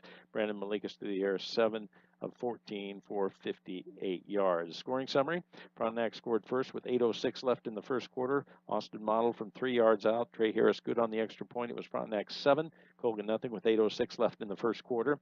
Then in quarter number 1, 3:13 remaining, Brandon Malikas, a pick 6, went about 60 yards with a pick of a Billy Dickey pass that was deflected. Extra point by Trey Harris was good. It was Frontenac 14, Colgan nothing with 3:13 remaining in the first quarter. That's the way the first quarter ended. Then in the second quarter, Colgan scored its touchdown with 2:04 remaining in the first half. Max Wilson from 3 yards out. Tyler Brines good on the extra point. It was Frontenac 14, Colgan 7 with 2:04 left in the first half. That was the halftime score. The Raiders up 14-7.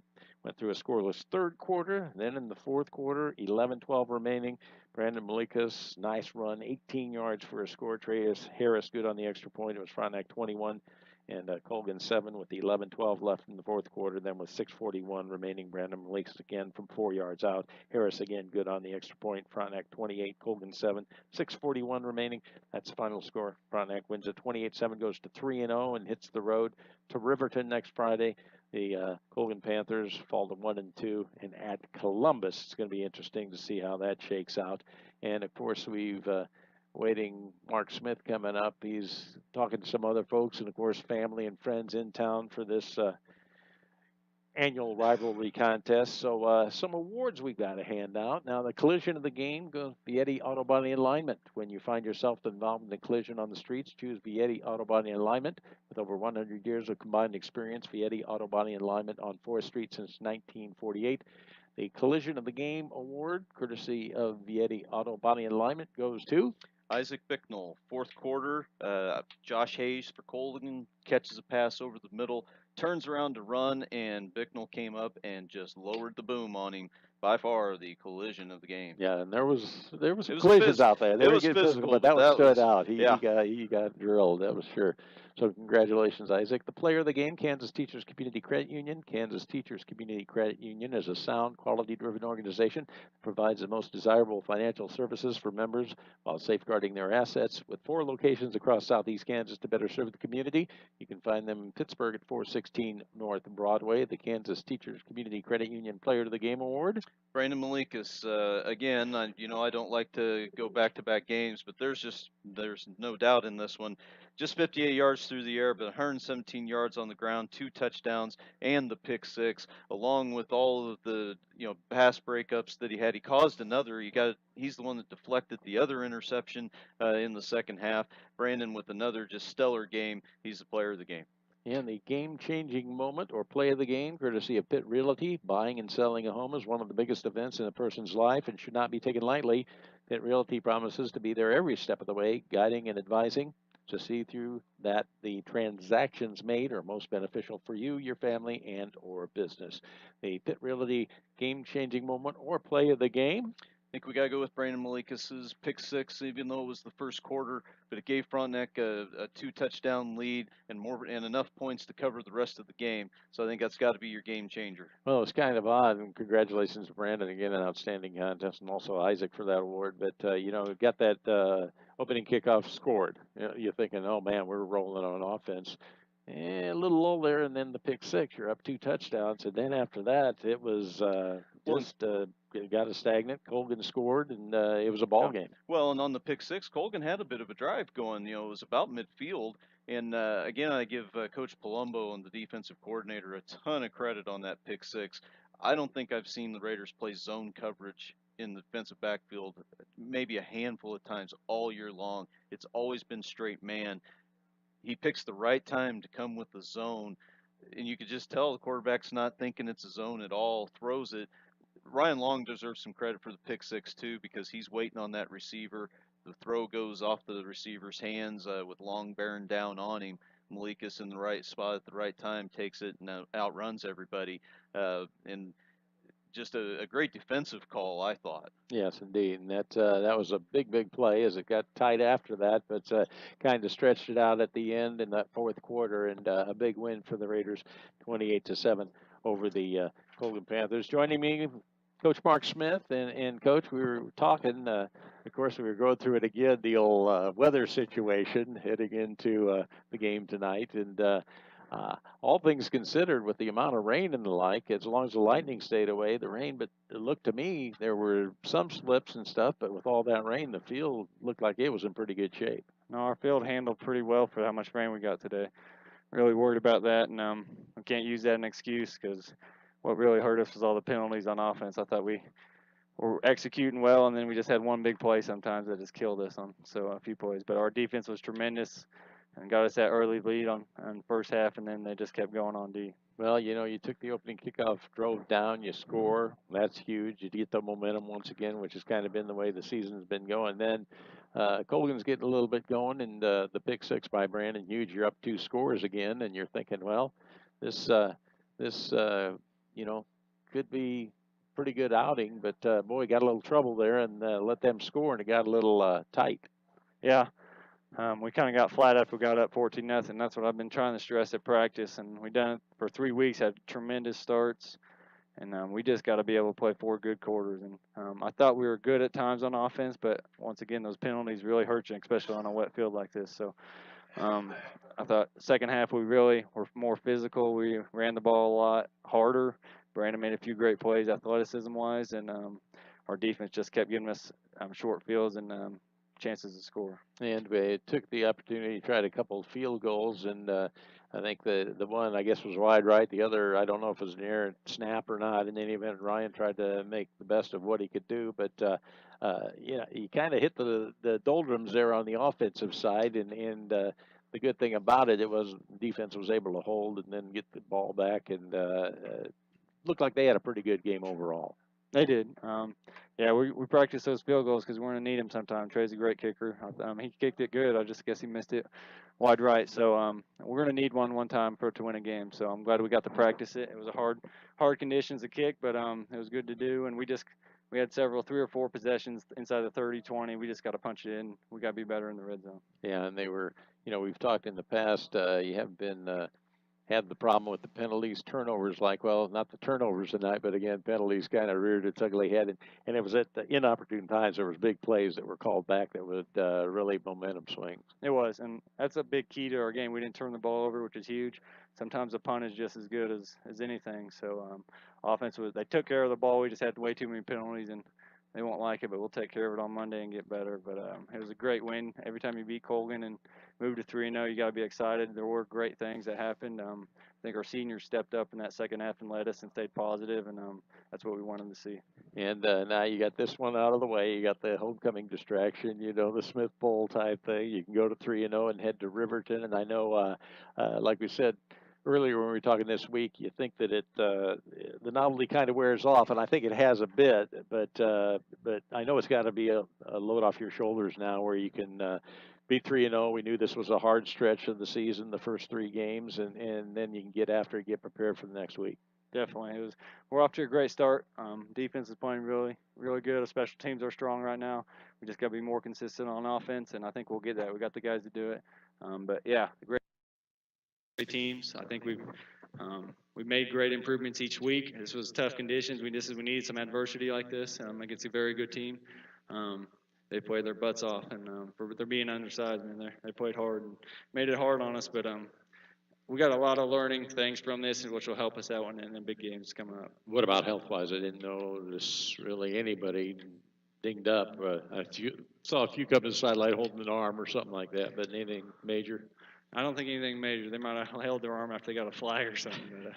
But after I was yelling. What at him, official but- on this side may have, but, Yeah. but yeah, you don't comment on that. Just You'll my- get fined. My pride's hurting a little bit, man, but we'll be all right. There you go. Okay. Well, you can now. I guess I get up early, watch some video, and then you can maybe catch the Gorillas tomorrow night and kick back a little. Yeah, definitely. I'm getting soft. I gave them a weekend off. This has been a long week. Well, I thought You thought my son said he was getting up at 7:30 for video. I made a decision when it was raining today. Like, if they win, I'm going to give it off. There you go. Okay. Hey, we appreciate you coming up here. Go out and enjoy the win and the rest of the weekend. And I'll be at Riverton on Friday and try and go to 4-0 against the Rams. Thanks for all you do.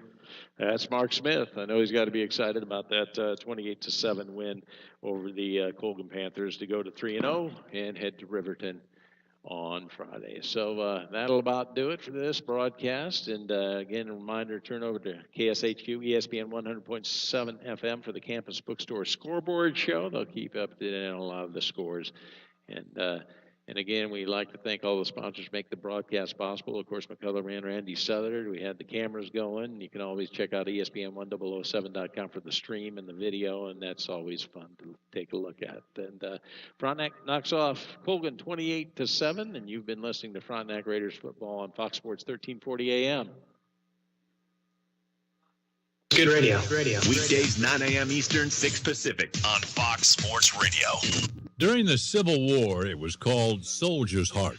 After World War II, they called it gross stress reaction.